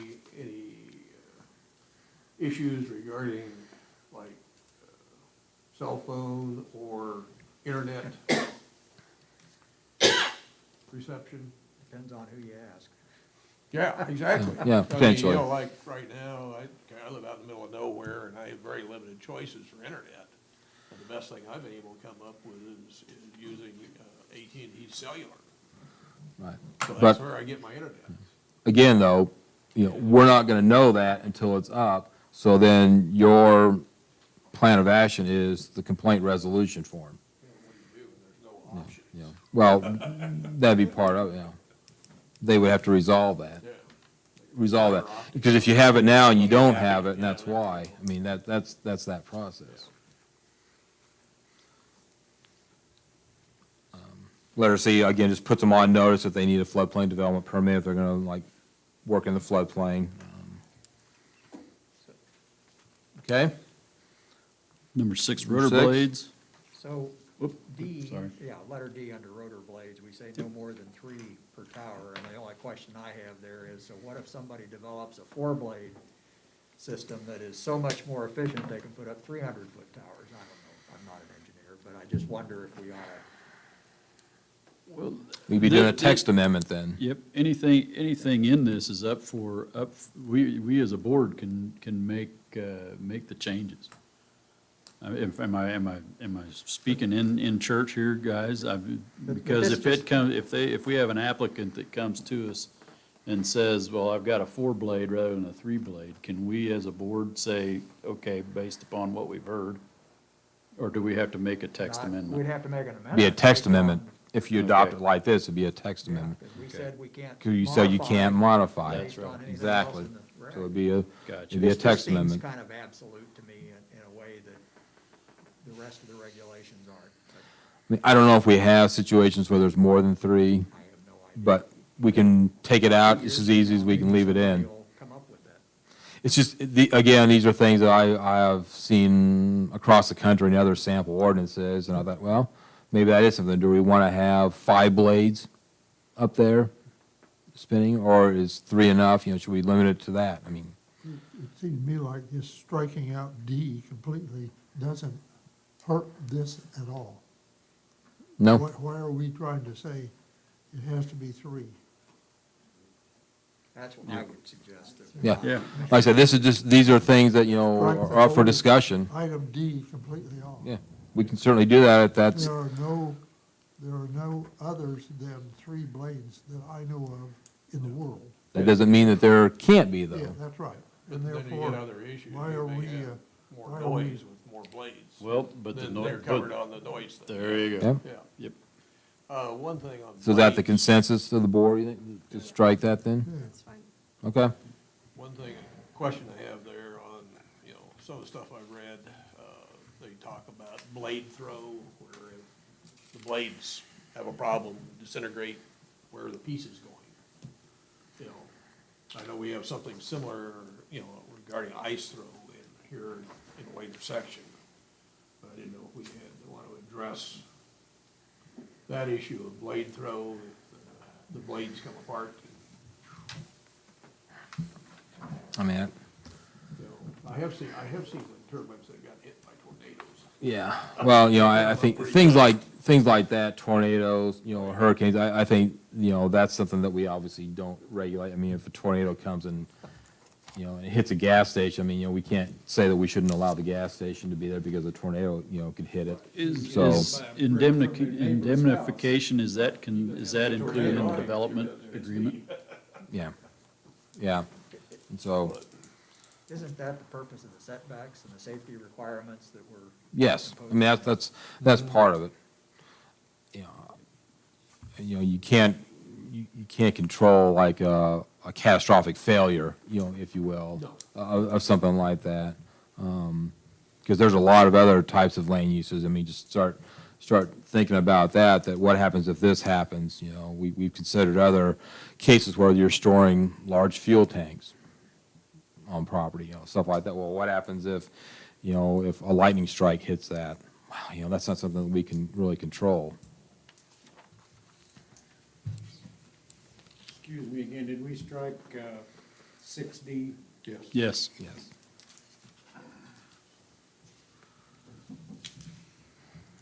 Number 7.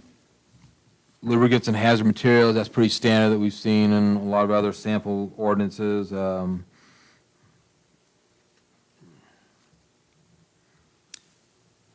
questions there? We'll move on to number 8, lighting.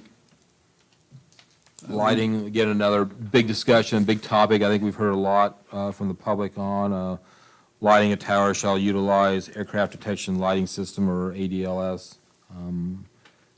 That's where if there's an aircraft overhead, the lights will turn on, and when there's no aircraft overhead, there will be no lights on the turbines. And so I think if that technology is certainly available, then, it should be utilized.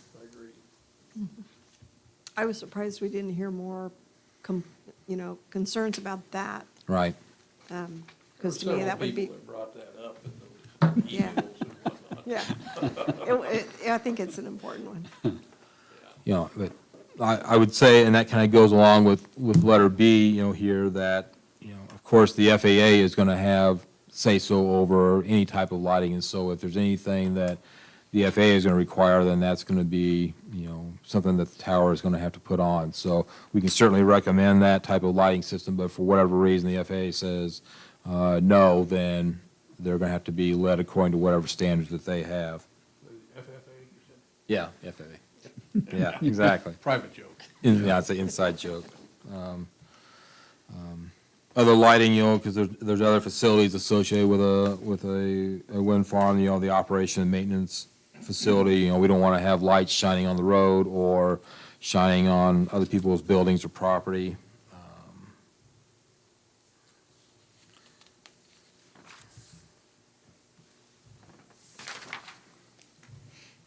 Any other questions on lighting? Number 9. 9 talks about the nacelle and the turbine. Of course, we want it painted a neutral color, such as white or gray. We want to have the structure painted the same color as the rotor blades. No lattice structures. Any signs, flags, streamers, or similar items, are prohibited to be on them. So like no advertising, you can't paint on the nacelle, City of Haven or a school mascot, anything like that. They just have to be plain, because you got to think that there could be a company out there that wouldn't mind maybe doing something like that, selling advertising, for example. Out there, so nothing like that. Other warning signs, of course, that are required by government agencies are excluded from that prohibition. So, if they have to have certain warning signs to stay off or high voltage, whatnot, then, of course, those types of signs are going to be allowed. Each turbine should have a visible number on there, and that's for emergency service issues that may occur at a turbine site. One thing that we discussed here a little bit with our subcommittee was letter F regarding telecommunication antennas and radio signals. Two schools of thought, I guess, on you prohibit it so you don't have other types of antennas just hanging off of a wind turbine. Kind of looks junky, if you will, for lack of a better term. The other school of thought, I guess, is you could let them have antennas hanging off them, and then that may prevent a cell tower company from having to have a cell tower out there, another tall structure in the area. We debated this, I think, a little bit with our subcommittee here, and we landed on just banning those. We don't know if there's a situation where a cell tower would want to go on top of a turbine, or if that's even feasible. I haven't done enough research to be able to find out if that's true or not, but we decided to. It's just going to be a wind turbine, it needs to be a wind turbine. It doesn't need to have other telecommunication devices hanging off of it. One of the concerns we had in this discussion was, and we'll get to decommissioning later on, that if there is some sort of commercial use of that tower, that when that wind turbine does get decommissioned, that tower may not go away. So we were concerned about that, and that's part of the basis of our conversation, and how we came up with that. Yeah, it's a good point. One question mark on item E on your identification numbers, that have to be 15 feet above the ground, but do we need to make reference to the size or visible from X distance? You know, if they're for use by emergency personnel or whatever. We certainly can. This came from a lot of other, 1 inch set of numbers on there that Yeah. you see from 10 feet away. Right. maybe, For but, sure. For emergency personnel, it's not gonna help. For sure. I can expand on that one. You know, readable with from X amount of distance, or what that would be. My lousy eyesight.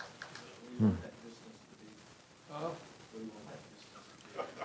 I mean, That ought to Don't be, ask somebody who can see well. that could be in the developer's agreement, because don't they're know. gonna get input from emergency services on that, Right. Yeah, I mean, it'd be just like house Yes. numbers or something I was, like that. I was, Talk I to. was just going there, the developer's agreement could include, okay, if I am, let's just say I'm Haven Fire Department, rural fire department, and I need to respond to Tower 138, I'm them being ambiguous here, but I'm gonna have to respond to Tower 138, it'd be really nice to have a physical address, just like we have a mailbox at 8517 East 43rd, so they would know exactly pinpoint where they need to go.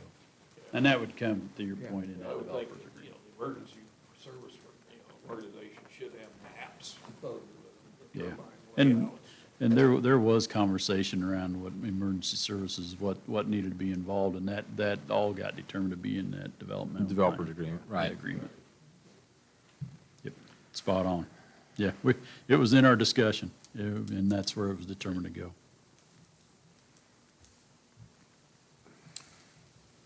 Why would we not want lattice type structures? Charlie's an engineer. Maybe like an oil derrick. I'm sorry? Be like an oil derrick, you know. Well, I think you can find around small wind generators, and they use a lattice We type do structure. have lattice type structures. And, I mean, we approve them all the time for cell phone towers and I other was- types of towers.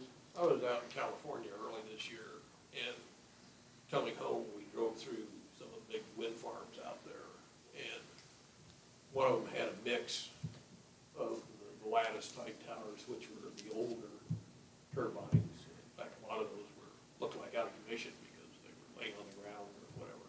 It was a mess. But, you know, visually, definitely not very appealing at all, even to see a mix of those. right.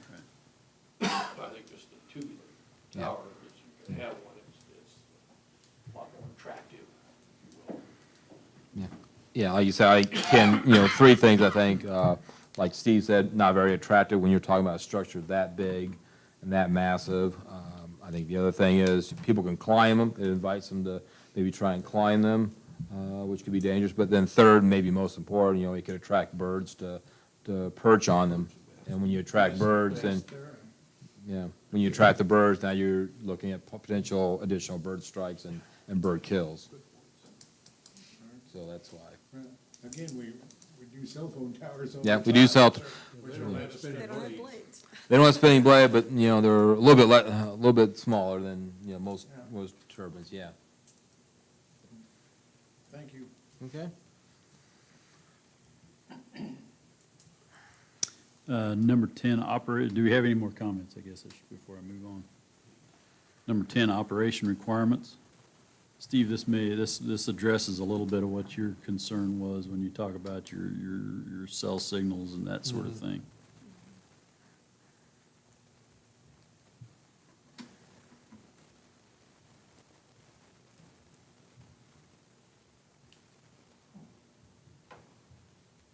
Any comments there? We'll keep moving. Ice throw. I think the fact that we call for a third-party company to require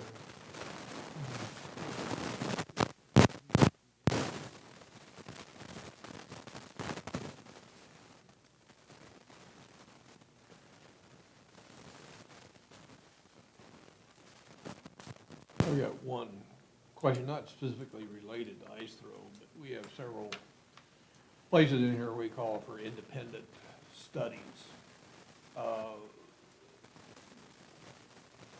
Who selects the company to do the independent? The applicant. The applicant? Yeah. So we have no say in that? Not Or is that necessarily, no. truly independent? Except they have to be third party. It's okay to be third Yeah, party, that's yeah, how we again, regulate again, it. have a working relationship with the applicant. But reserve the right to have a say in the selection. I think there's probably not a lot of county staff that, have knowledge of what companies to use to be able to, you think I do? Thank you for the compliment. Thanks for the vote of confidence, yeah. And so- I'm working right now with a company that's doing bird and insect studies, soil studies, and they do this a lot for all kinds of wind farm. And I think there are just certain standard ones across the country that do Do those. these type things, yeah. Yeah, in our case, they're looking at farming practices and their impact on bird and insect. But they also do them for wind farms, so they do them in all kinds of situations. I think, so important to note as well, I think that we wanted to have a 24-hour phone number that's available for landowners to call in case there's a situation, where, maybe a blade is potentially throwing ice or is throwing ice, and then that way that person can call that number and have somebody turn that turbine off until the ice melts. Is that to be located on every tower? It wouldn't be on the tower, it would probably be, something would be available to the property owners to have, or it would be something we would have, say, on our website, where they can look at that and get that See a phone lot number. of, like co-op storage places now that have chemicals or fertilizers, or lines mounted on the wall. Yep. Right there on the facility. They Yep. have a number of phone numbers to call in Right. an emergency. And it could be something like that too, where, the phone number could be on some of their warning signs, if you will, Yeah. something like that, yeah. I think that'd be a good thing. Mhm. So in case Tower 138 has a problem and Russ Gertson is out driving around and happens to see that, he can call somebody and say, Yep. hey, this is Tower 138. Were you aware? Yes. Correct. I would think that would be a good thing to put in here. Well, and that's what you see, I think, in the document where, those numbers need to be provided to emergency management and also the sheriff's department. So, if somebody sees an issue like that, they can certainly call one of those Russ doesn't know departments. Unless that tower is numbered, Russ doesn't know what tower it's on. Right. But the tower, there is gonna be numbers, we require that, it's just how big are the numbers? Yeah. Right. Very good. Your horse say, come to my location and then figure it out. There you go. Any other comments on ice throw? Number 12, soil erosion, sediment control, stormwater runoff, and wetlands. Probably get into Lisa's realm of expertise here. A lot of this will go just to helping staff identify if there are wetlands in the area that we should be looking at avoiding. If for some reason a turbine has to go in and identify wetland, we have provisions in there that they have to create a new wetland area that's equal to or greater than the wetland area that was filled. So if they, for some reason, want to destroy a wetland area, then they have to create that wetland area and replace it. Part of that process would be getting the erosion control permit from Kansas Department of Health and Environment. And then we would need that permit prior to issuance of any kind of zoning permits. Any questions? or Most of that you would cover once the project is a go, in an agreement between the county and the applicant. wouldn't it? Yeah. Most of this would be covered. It would be, yeah. All we're doing is sitting down and we will required. expect something to be done in that area. What actually gets done will be between the Public Works Department and the Not Public Works, it's the Board of County Commissioners and the developer or the Okay. owner.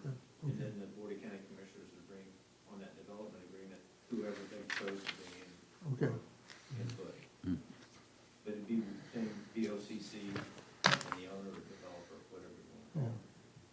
That's who's going to create the development agreement. Any other questions on number 12, the soil erosion, sediment control, so on? 13, special flood hazard areas. And I might note that, some of this in the back part of the document is almost looking like it's post-planning commission responsibilities, but it still needs to be in our regulations for the developer to know what it's going to be responsible for, and then also for me as well. So floodplain, essentially, if you're going to develop in a floodplain, you got to go through that process, and that's my responsibility to make sure that that's followed up with. Questions there? 14, we've discussed that, we moved that forward in the discuss document. that, but I think we ought to have mandatory public reporting of the bird kill. For what period of time? On an annual basis? Perpetuity, yeah, probably on an annual basis, but Mandatory what, Bruce? reporting of bird kills. Of bird kills. So does that go into the development agreement? Yes. Probably? Although It's that like- was a condition that we put on Yeah. those of us who Yeah. lost. Uh-huh. Yeah, so it could go, I'll have to find Well, back up. Right. Where we're moving that. And Yeah. all these Right. subjects that we brought up to be part of the development agreement, it's not by far all that would be part of the development agreement. That would be between BOCC and the owner too. These are just items that we thought of. They can create as many items or take some of these away as they choose. So, I mean, it could be added later, but we could specify that it needs to be within that agreement. Some kind of public reporting on Right. monitoring and Within that reporting. developer's agreement. Yeah, so that would go in the back of that document, like as an addendum to that developer's agreement, kind of like what we did with decommissioning and some of the other documents. Yep.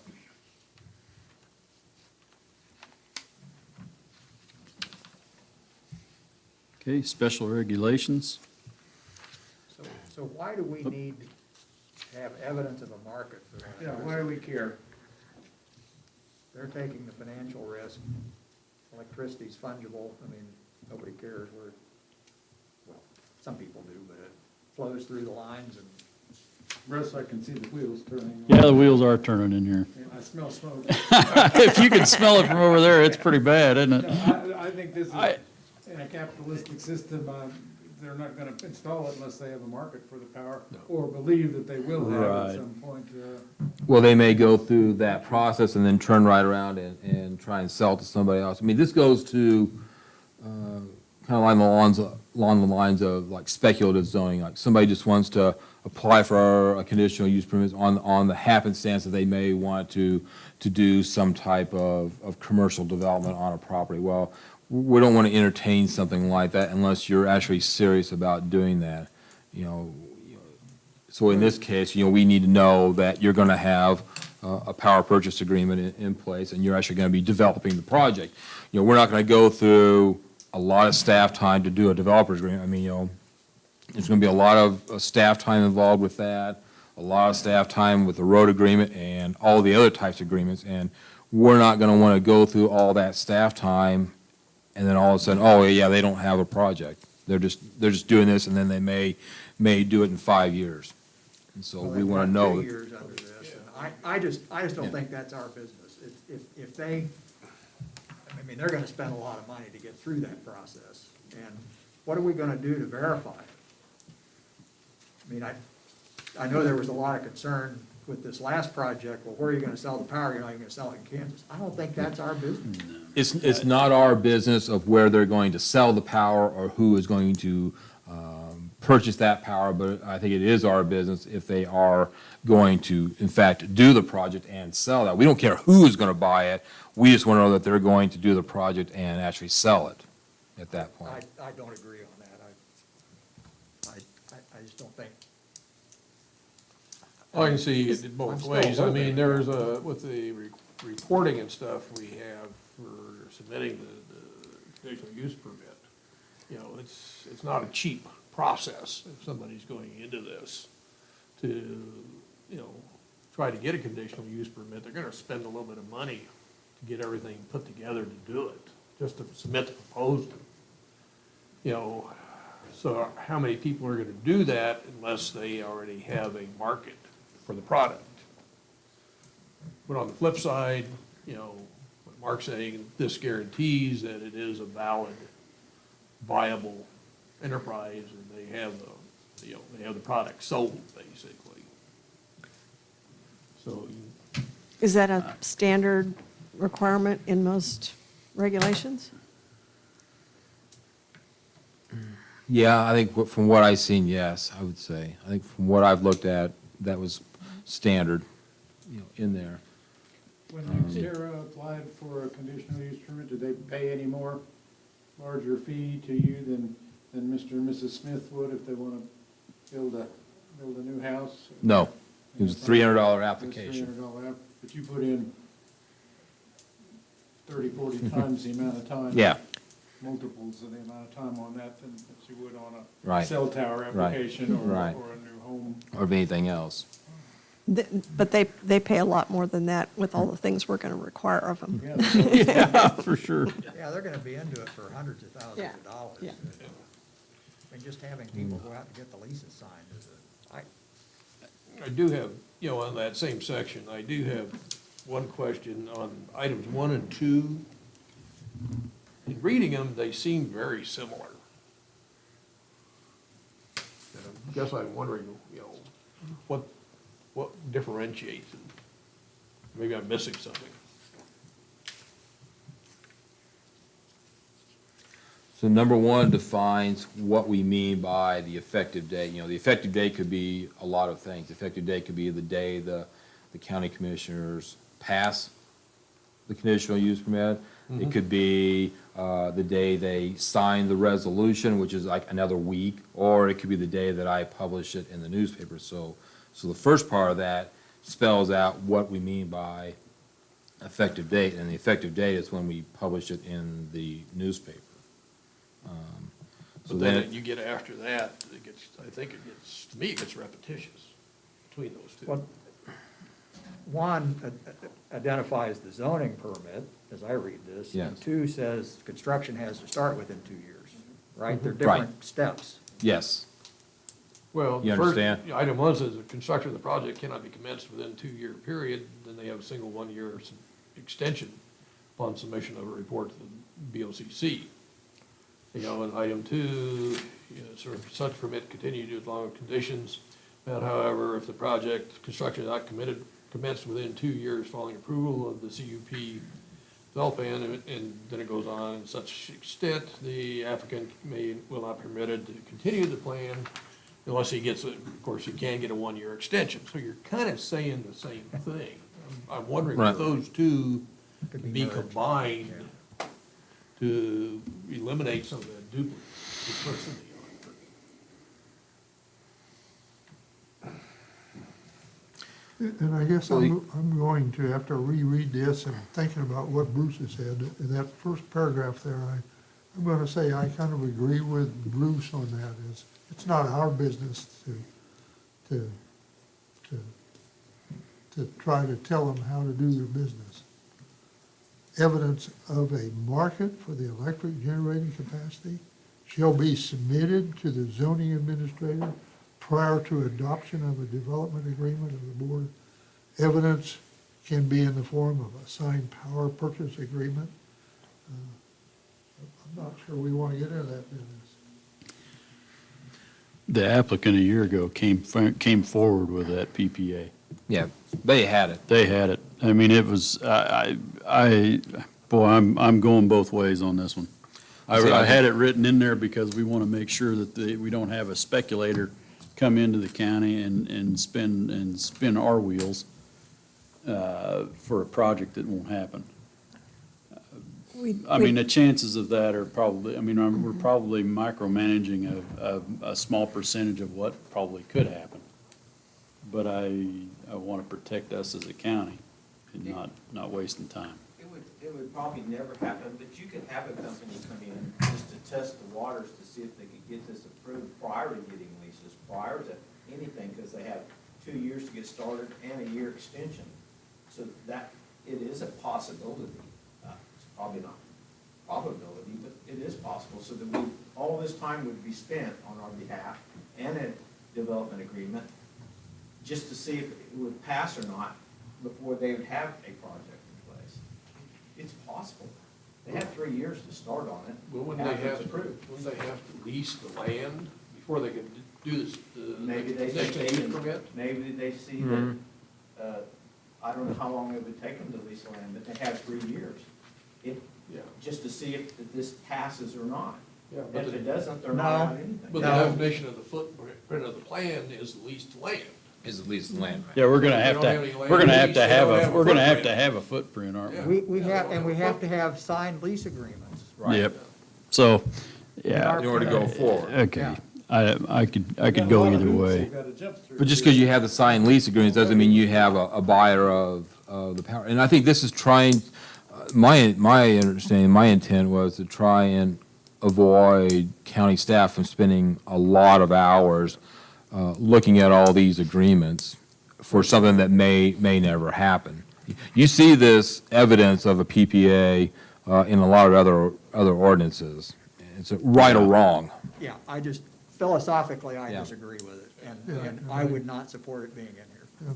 And I guess, you know, I'm the leaning your lease way, agreements are extremely secretive, you know, from the wind companies and the landowners, they don't want anybody else to see them. So, you know, it's possible that they could enter into a conditional lease agreement saying, hey, you know, if this project is approved, then we will pay you X. But not shell out any real money until they get an approval. So, yeah, I can see where this would provide some protection to the county. But it don't could have a also problem with it. scare away a possible developer, I too. don't think so. I don't think they're gonna enter into the type of a project unless they have A buyer. a buyer for the energy. You know, it's not good business. You know, to spend millions and millions of dollars, not sure you have a customer to buy it. Any company that couldn't come up with this, would be not, you know, you'd really wonder about that. You would think at the beginning of this process, they'd already have a buyer in place and have it, Yeah. be able to provide this.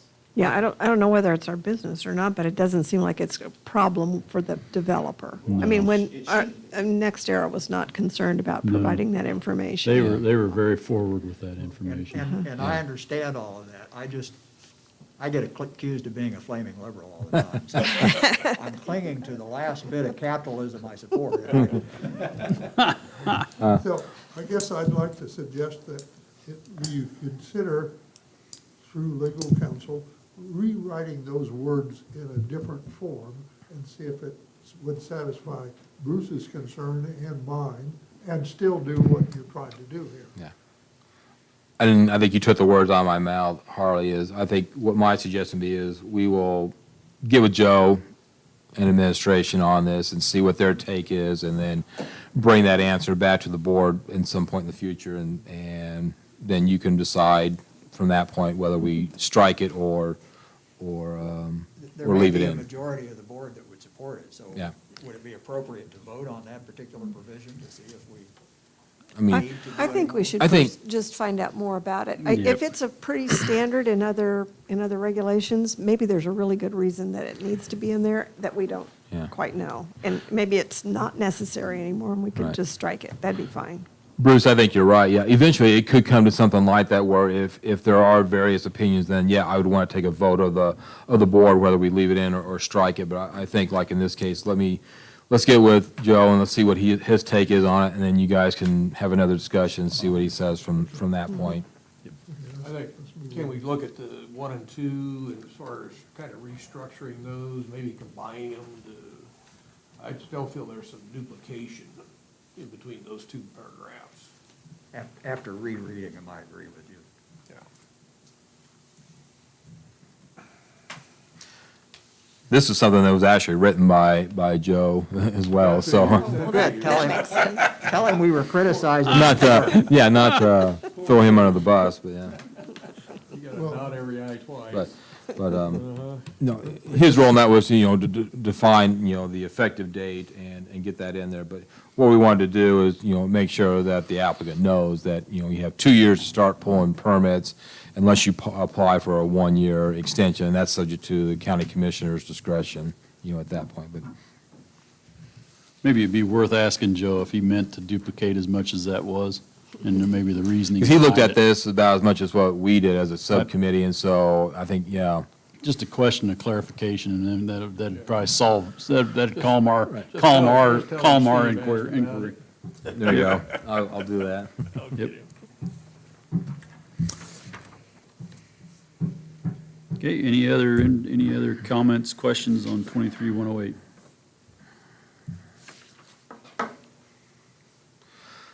So 23-109 talks again about that word effective date, and it was capitalized for a reason. 120 days, we have to have the agreements signed and executed. If not, the CUP can be terminated, but then we also added in the fact that that would be strictly at the discretion of the county commissioner. And so, after that 120-day period, it'd be up to the county commissioners to decide whether they would want to terminate that conditional use permit or not. And, putting a number of days for development, that's standard in zoning regulations. You guys may or may not realize it, but you have that ability right now where, on some of these conditional use permits that review, you can certainly put timelines in there that we will grant you this approval of this conditional use permit, but you have to pull a permit and begin construction within 60 days or 90 days of a certain approval. So that's what this is talking about here. And you assume by effective date, you're meaning the same definition you have in 23-108. That's correct.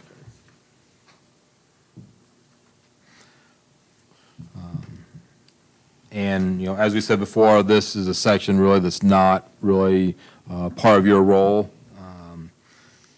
Like under the road maintenance agreement, there are certain things that, I listed as staff that, we as staff should be conscientious of, and when we are developing a road maintenance agreement, I think certainly the bird strike situation that you mentioned, Bruce, would fit under there. We would put that under the general developers agreement. It would be like a letter A, for example, to have that as something added to a developer's agreement that may not be typical in other developers' agreements. I would add under the decommission agreement, add circumstances that trigger decommission, so that that's clear.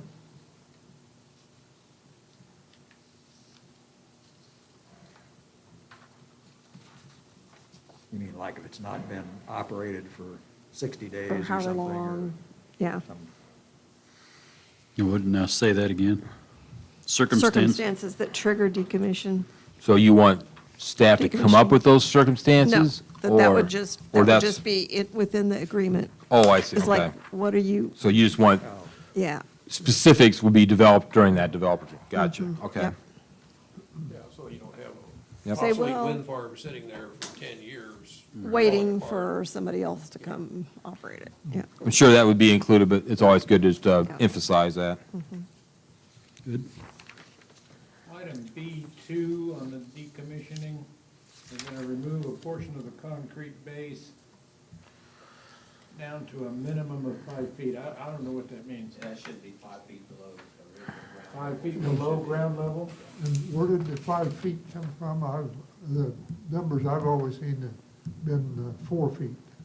Is that already an accepted standard?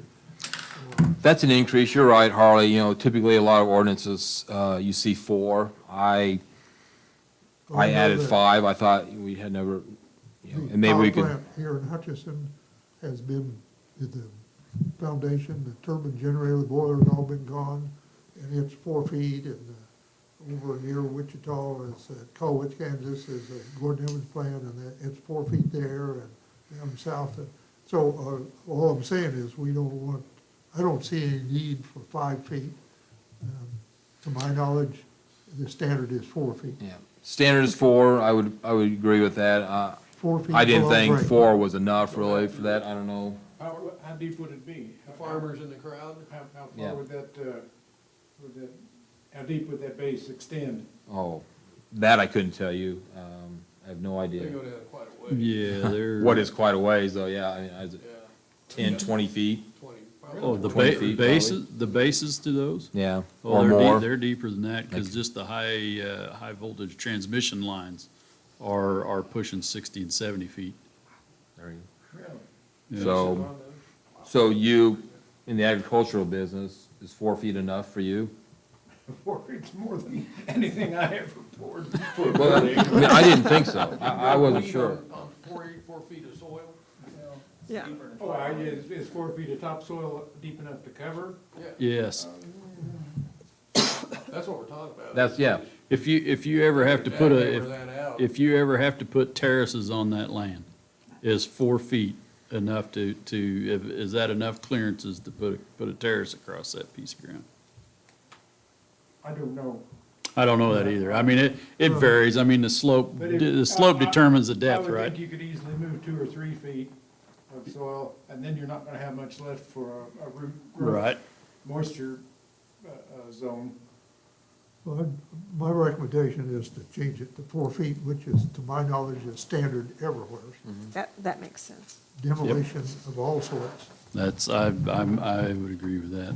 okay, For example, that nuclear plant up near Burlington, it will someday be decommissioned, and it will go to 4 feet. It will? Not 5. okay. And for your information, everybody that buys electricity, they're paying a little bit of money in there, and it's being piled up. So when that happens, it's not gonna be the cost of anybody, it's gonna be cost, be taken out of the decommissioning cost. I personally didn't think 4 was deep enough, you know, it is standard, what I've seen, whether it's standard meaning that that's enough, I would question that, but I know it is what you've seen in a lot of other ordinances. I didn't think that would be deep enough, I think I would rather have it greater, but that's fine.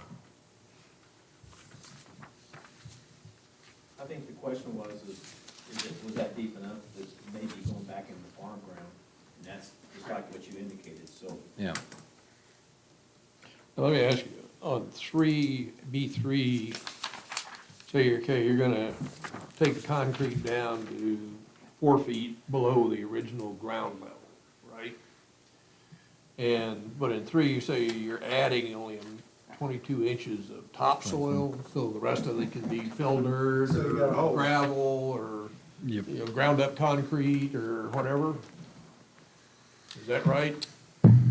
see, something like that, I think is really gonna get into the personal lease agreement between that property owner and the turbine owner. You know, at that point, I think, you know, from our perspective, I think we wanna have at least 2 feet of topsoil put back in.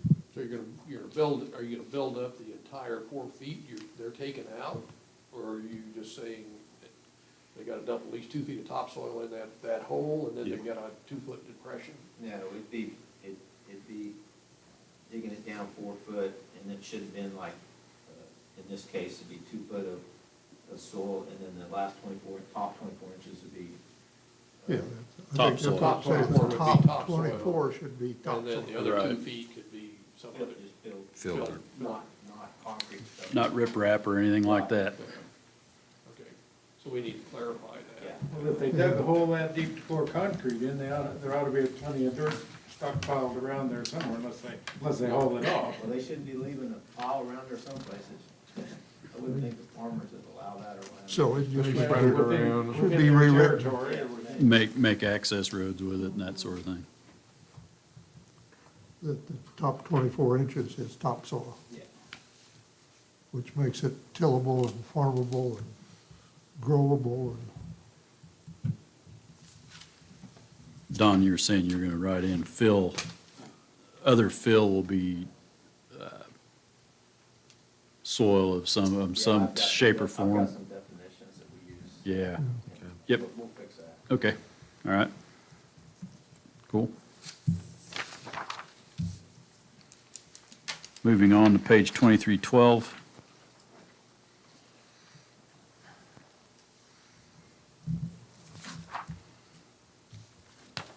Four through 9. Any questions there?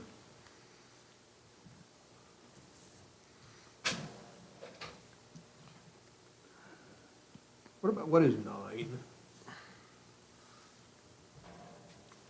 That's, that to me states that the landowner's right, recognition of landowner's right, that's the applicant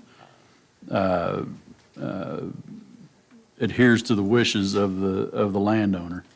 That's going to be in their contract, I would hope, but we wrote that in there just to make sure that the applicant respects the landowner's right to be satisfied with the decommission process.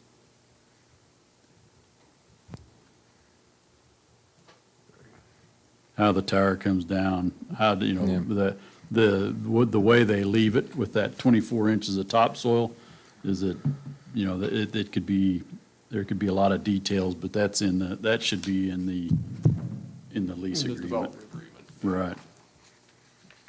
Yeah, so that was some language that was in some other ordinances that I saw. I saw a lot of examples where the landowner would have the right to have those access roads left in place. They didn't have to do anything with that. And then also, there was also language in there that the landowner should have the right to be satisfied with that decommissioning agreement. And so we would add that language to make sure that landowner is satisfied with that. I mean, if you have a decommissioning agreement, you know, I guess is that part of the lease agreement? I don't know. I mean. It so may be, but if we have there- a separate agreement that has the decommissioning agreement and the landowner didn't like it, then what's his recourse? You know? I mean, I don't see how that is enforceable in any way if he's not happy with what's going on. Well, Or he's got an and axe to grind. it goes back to that education piece, Steve, I think, because if you have a document in front of you, a lease document in front of you, it's your own protection and getting that reviewed and making sure you understand that document. Yeah, And but you're after also the, after looking the at fact, adding project that say has a 20-year life, so you may be looking at a different generation of ownership right, than what you had originally.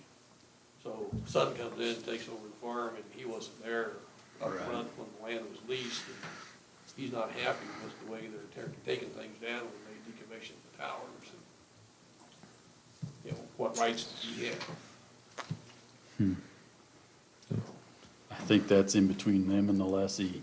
Yeah. I don't I think mean, we want. I'm just bringing up the point, if we've got it in here, then, you know, I think we're more concerned with making sure that the company has a decommissioning plan, Okay. and they have the monies to do it when the project well, that's goes important, south. yes. Yep. I think that's the biggest piece of that decommissioning. Well, this is not something we control, though. This is something, No. this is gonna be the agreement between Right, the commissioner. Right. that's correct. That's correct. Everything we're discussing now is, we're just basically saying, yeah, that needs to be a source of conversation when these agreements are discussed between Board of County Commission and the applicant. This is more in the nature of a recommendation to the county commission than it is anything. You're spot Exactly. on. You're spot on, Bruce. Yep. Because I think, Don, you said earlier, they can take anything out of here or add anything they want to it. Yep, sure can.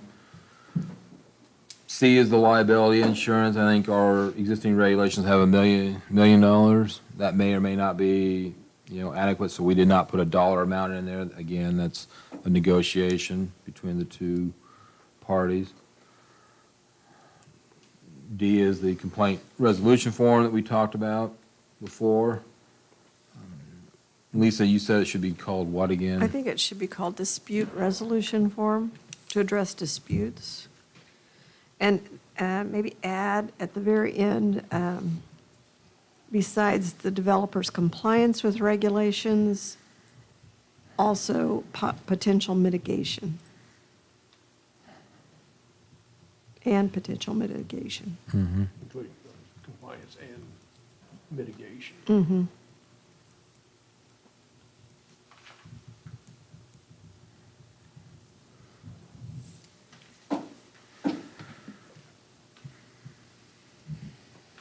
Okay.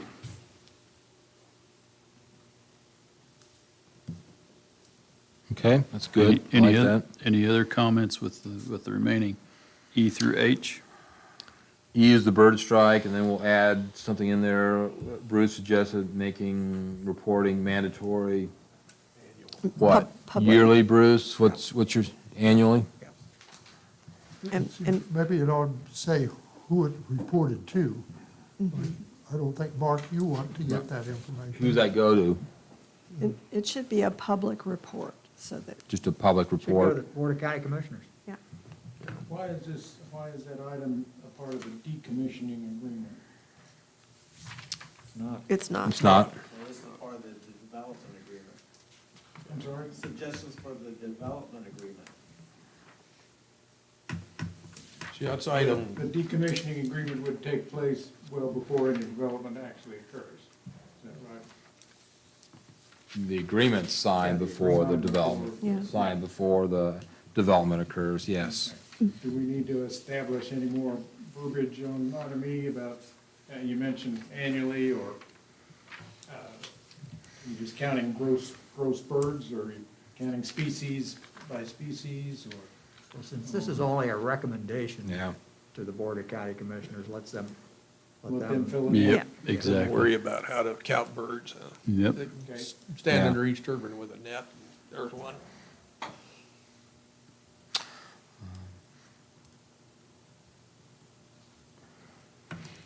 F is talking about our right as a county to be able to hire a professional engineer to be able to certify that each wind turbine complies with all the setback requirements. That kind of goes back to requiring the developer to give us the GPS points. That would only aid in the certification of each turbine location. And that's something that we would definitely do.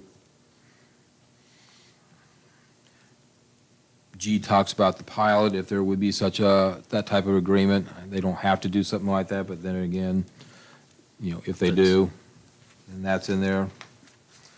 And then H talks about the fire rescue plan. This is where they'll be working with emergency management a lot, kind of defining what is the responsibility of the applicant, what is the responsibility of the local fire district, and what are they not going to do, what are they going to do.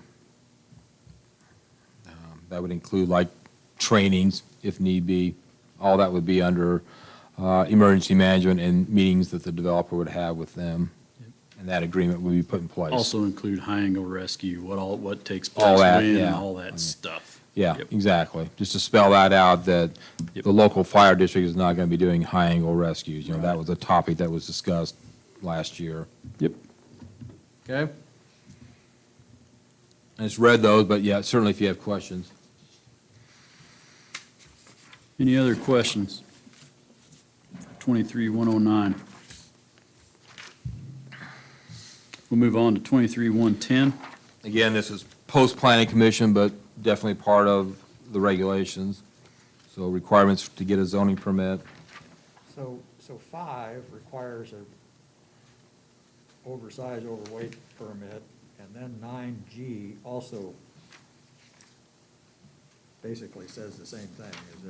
Is that redundant, or is there a reason they're listed separately?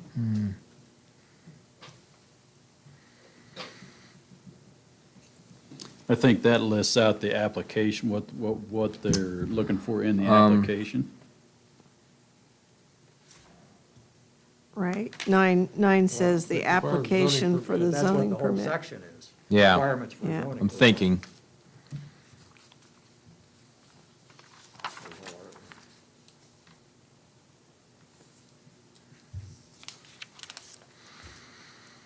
That's not a big deal. Hmm.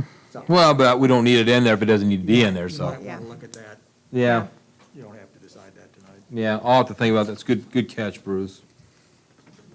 I don't think it needs to be in there. I'm not sure why it's in there twice.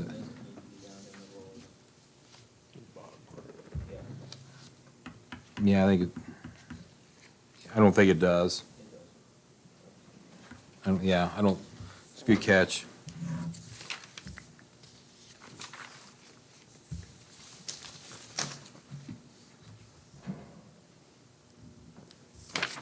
Any other questions on that one?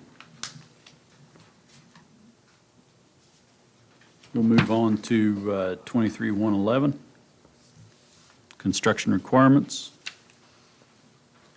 Any comments or questions?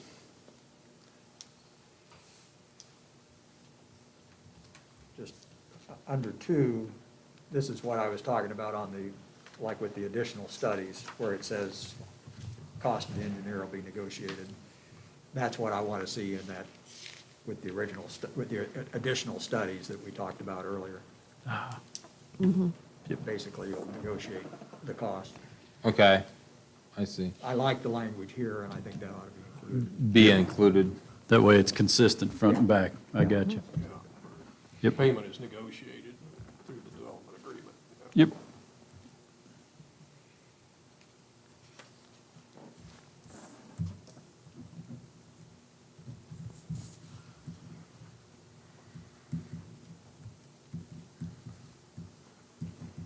I'm kind of jumping on down here, but under paragraph 9, we talk about transfer of ownership. Yep. And this specifies only to an unrelated entity. And I'm wondering why it wouldn't apply to any transfer of ownership, unrelated or related. And maybe that's addressed elsewhere, but I didn't catch it if it was. Yes, they could set up a new subsidiary or shell corporation having basically the same ownership and transfer ownership to that. Well, there are There- IRS rates yeah, on there are ways unrelated you can do that. entities that would play into this. And, I mean, sometimes there are liability reasons for doing it, sometimes there are tax reasons. I just think we ought to be, doesn't matter who owns it, they're gonna be, They're going to be held They're accountable. going to be held accountable. Yep. Agreed. I think just strike that word unrelated. I'll visit with, that's what I would do. Joe O. probably will have He- a 20 he's one minute that helped. explanation of why I'm off base. he's the one that wrote that, so we'll ask him. Yeah. No, Yep. no, yeah, we'll confer with him.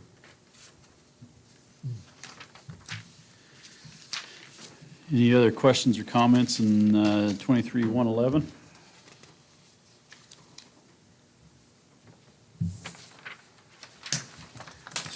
Mainly it just talks about how they're going to construct the project and what they need to do at that point. Say that's not necessarily a part of this board's function, but it's part of the regulation end of it for my function. So that concludes our review of our draft. So I would reiterate what I said earlier. You guys did a great job, even though we've spent 2.5 hours on this. There's remarkably little that needed to be worked on. I'm impressed with what you did. I was And too. appreciate all the work you So put your, into it. your previous comments hold true then, huh? They still I hold. do. I am not erasing them from the No, there's board. no retraction there. I like that. Bruce is just thankful that he wasn't on that That's- committee. You're right about that. Well, I appreciate your comments, yeah. Like I said, we weren't sure what the reaction of the board was going to be. This is our best guess and Yeah. attempt. And like I say, everything is subject to review and approval by a majority of the board. So I apologize again, for not getting to you sooner in paper anyway, not necessarily by email, but certainly over the next month, I think, we'll take a look at this a little bit more deeply. I will try and get these changes made, and I will probably highlight them in red or something so you can see the changes that we made, and then we'll get you draft 2 as soon as we can. So in with terms of timeline, would we, I know you said August, we I have a lot apologize on for the raining agenda. on your parade here, but I'm back having another question. On page 2314 at the top, number 1, Article 23-111, item number 1, what does that do for us? The applicant shall inform So- employees, contractors, and others of the of the terms and conditions of the conditional use permit, that so they don't violate, Yes. that they, being third parties, don't violate, So there's, That's so they don't have a hoe operator that goes rogue and goes through a wetland or what have you. It'd be that's kind of what that's talking about. there's a multitude of subcontractors for a project, obviously of this size. And so what this is saying in layman's terms is that the applicant needs to inform all those companies of the rules and regulations that they need to abide by. Pulling a zoning permit, floodplain permits, or whatever else is involved in these regulations that they need to abide by. And they don't absolve themselves of liability Right.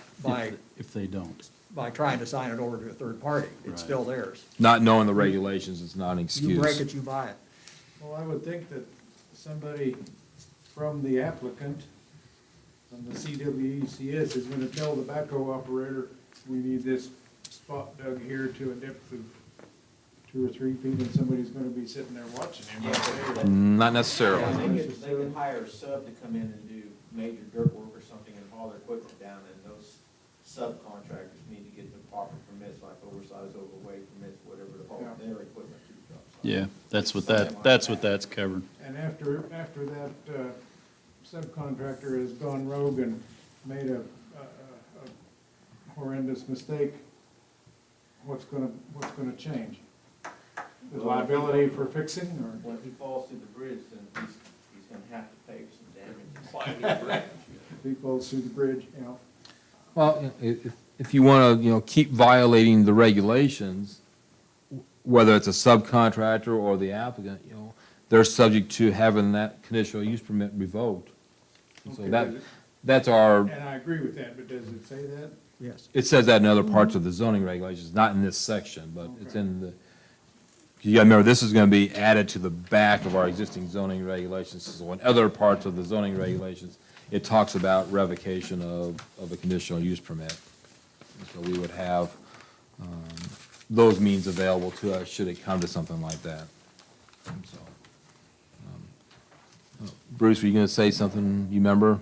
Like he was, About timeline. timeline, oh, yeah, yeah. You had mentioned that our August agenda is pretty full, so Yeah, so maybe board a little bit of a discussion. So August, we've got 2 BZA cases and 2 conditional use permits. And so I don't know if you want to try and tack that onto an agenda like that.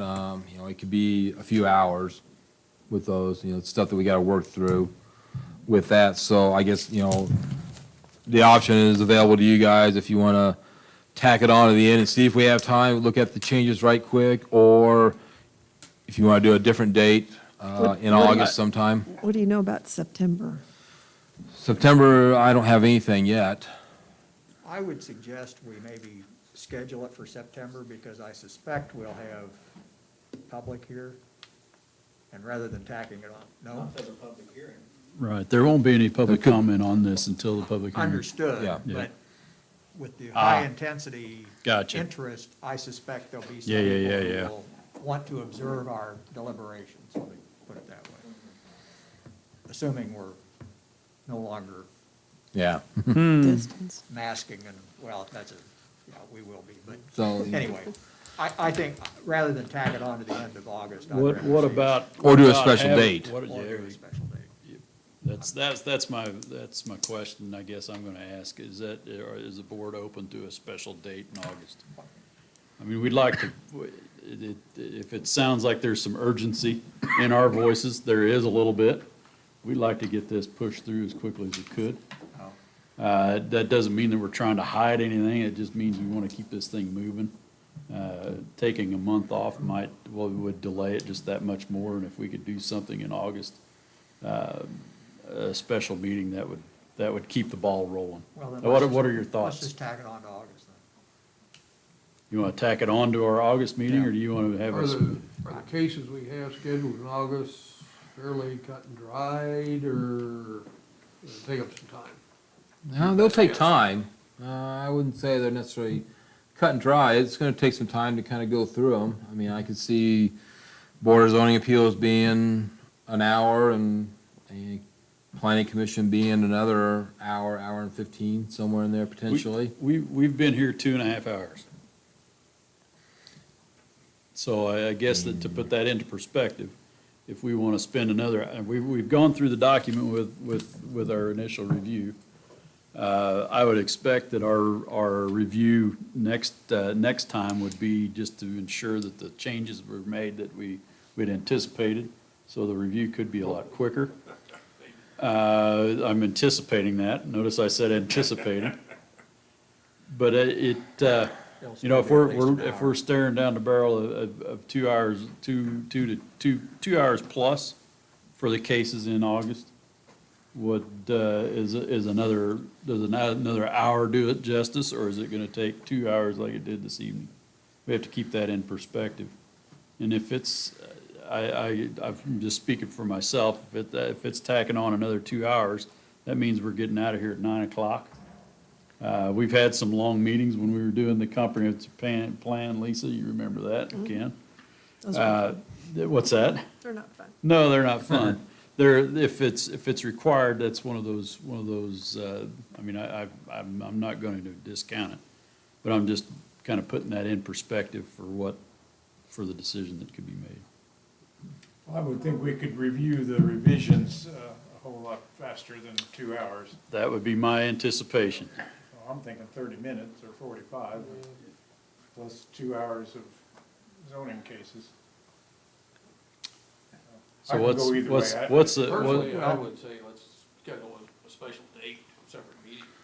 I think that way we're not under a time crunch, we're not already tired? yeah, Yeah. exactly. We can come in and have adequate time to do it. What if we added on? Yeah. And if we need to adjourn for later discussion about it, I mean, we can at least start the conversation, and if there are glaring things that we want changed, and then if we need to, we could follow it up with a special meeting. Yeah. We could do that. We could table it and. I was and thinking move that on. too. I was thinking that, Bruce, I can add it to the agenda. If you don't get to it, you don't get to it. It'll just be continued to the next date, and we can set a date I like that. sometime after Yeah. Labor Day, for example, like early September. That would give us the option if the cases do go through more quickly than we anticipate. Then we can, I like Because, it. we're still gonna have to, eventually here, set a public hearing date. Right. And everything, It and, would- and staff needs a little bit of time here to figure out where that venue is gonna be, It would be, and what time and where, and so, we don't have that yet. it would be, If we finish early, we jump into this thing, it's fine, if not, we. it would be really cool if we could have that public hearing in September. Yeah. I don't know if we could get to that point, but that's been kind of the goal in the back of my mind, and if we could have that then, it would. Yeah, we were looking that at, would be- subcommittee was looking at, the public hearing being in September, and then adoption or up to the commissioners, by late September, 1st of October, and getting this done. But certainly I want to say, there's no big rush. I mean, if there's still things that we need to look at and study, we certainly did, but yet we don't want to delay it. So why don't we put it on the agenda for August, our regular August meeting, and let's see what time it is. If we get to it, we get to it.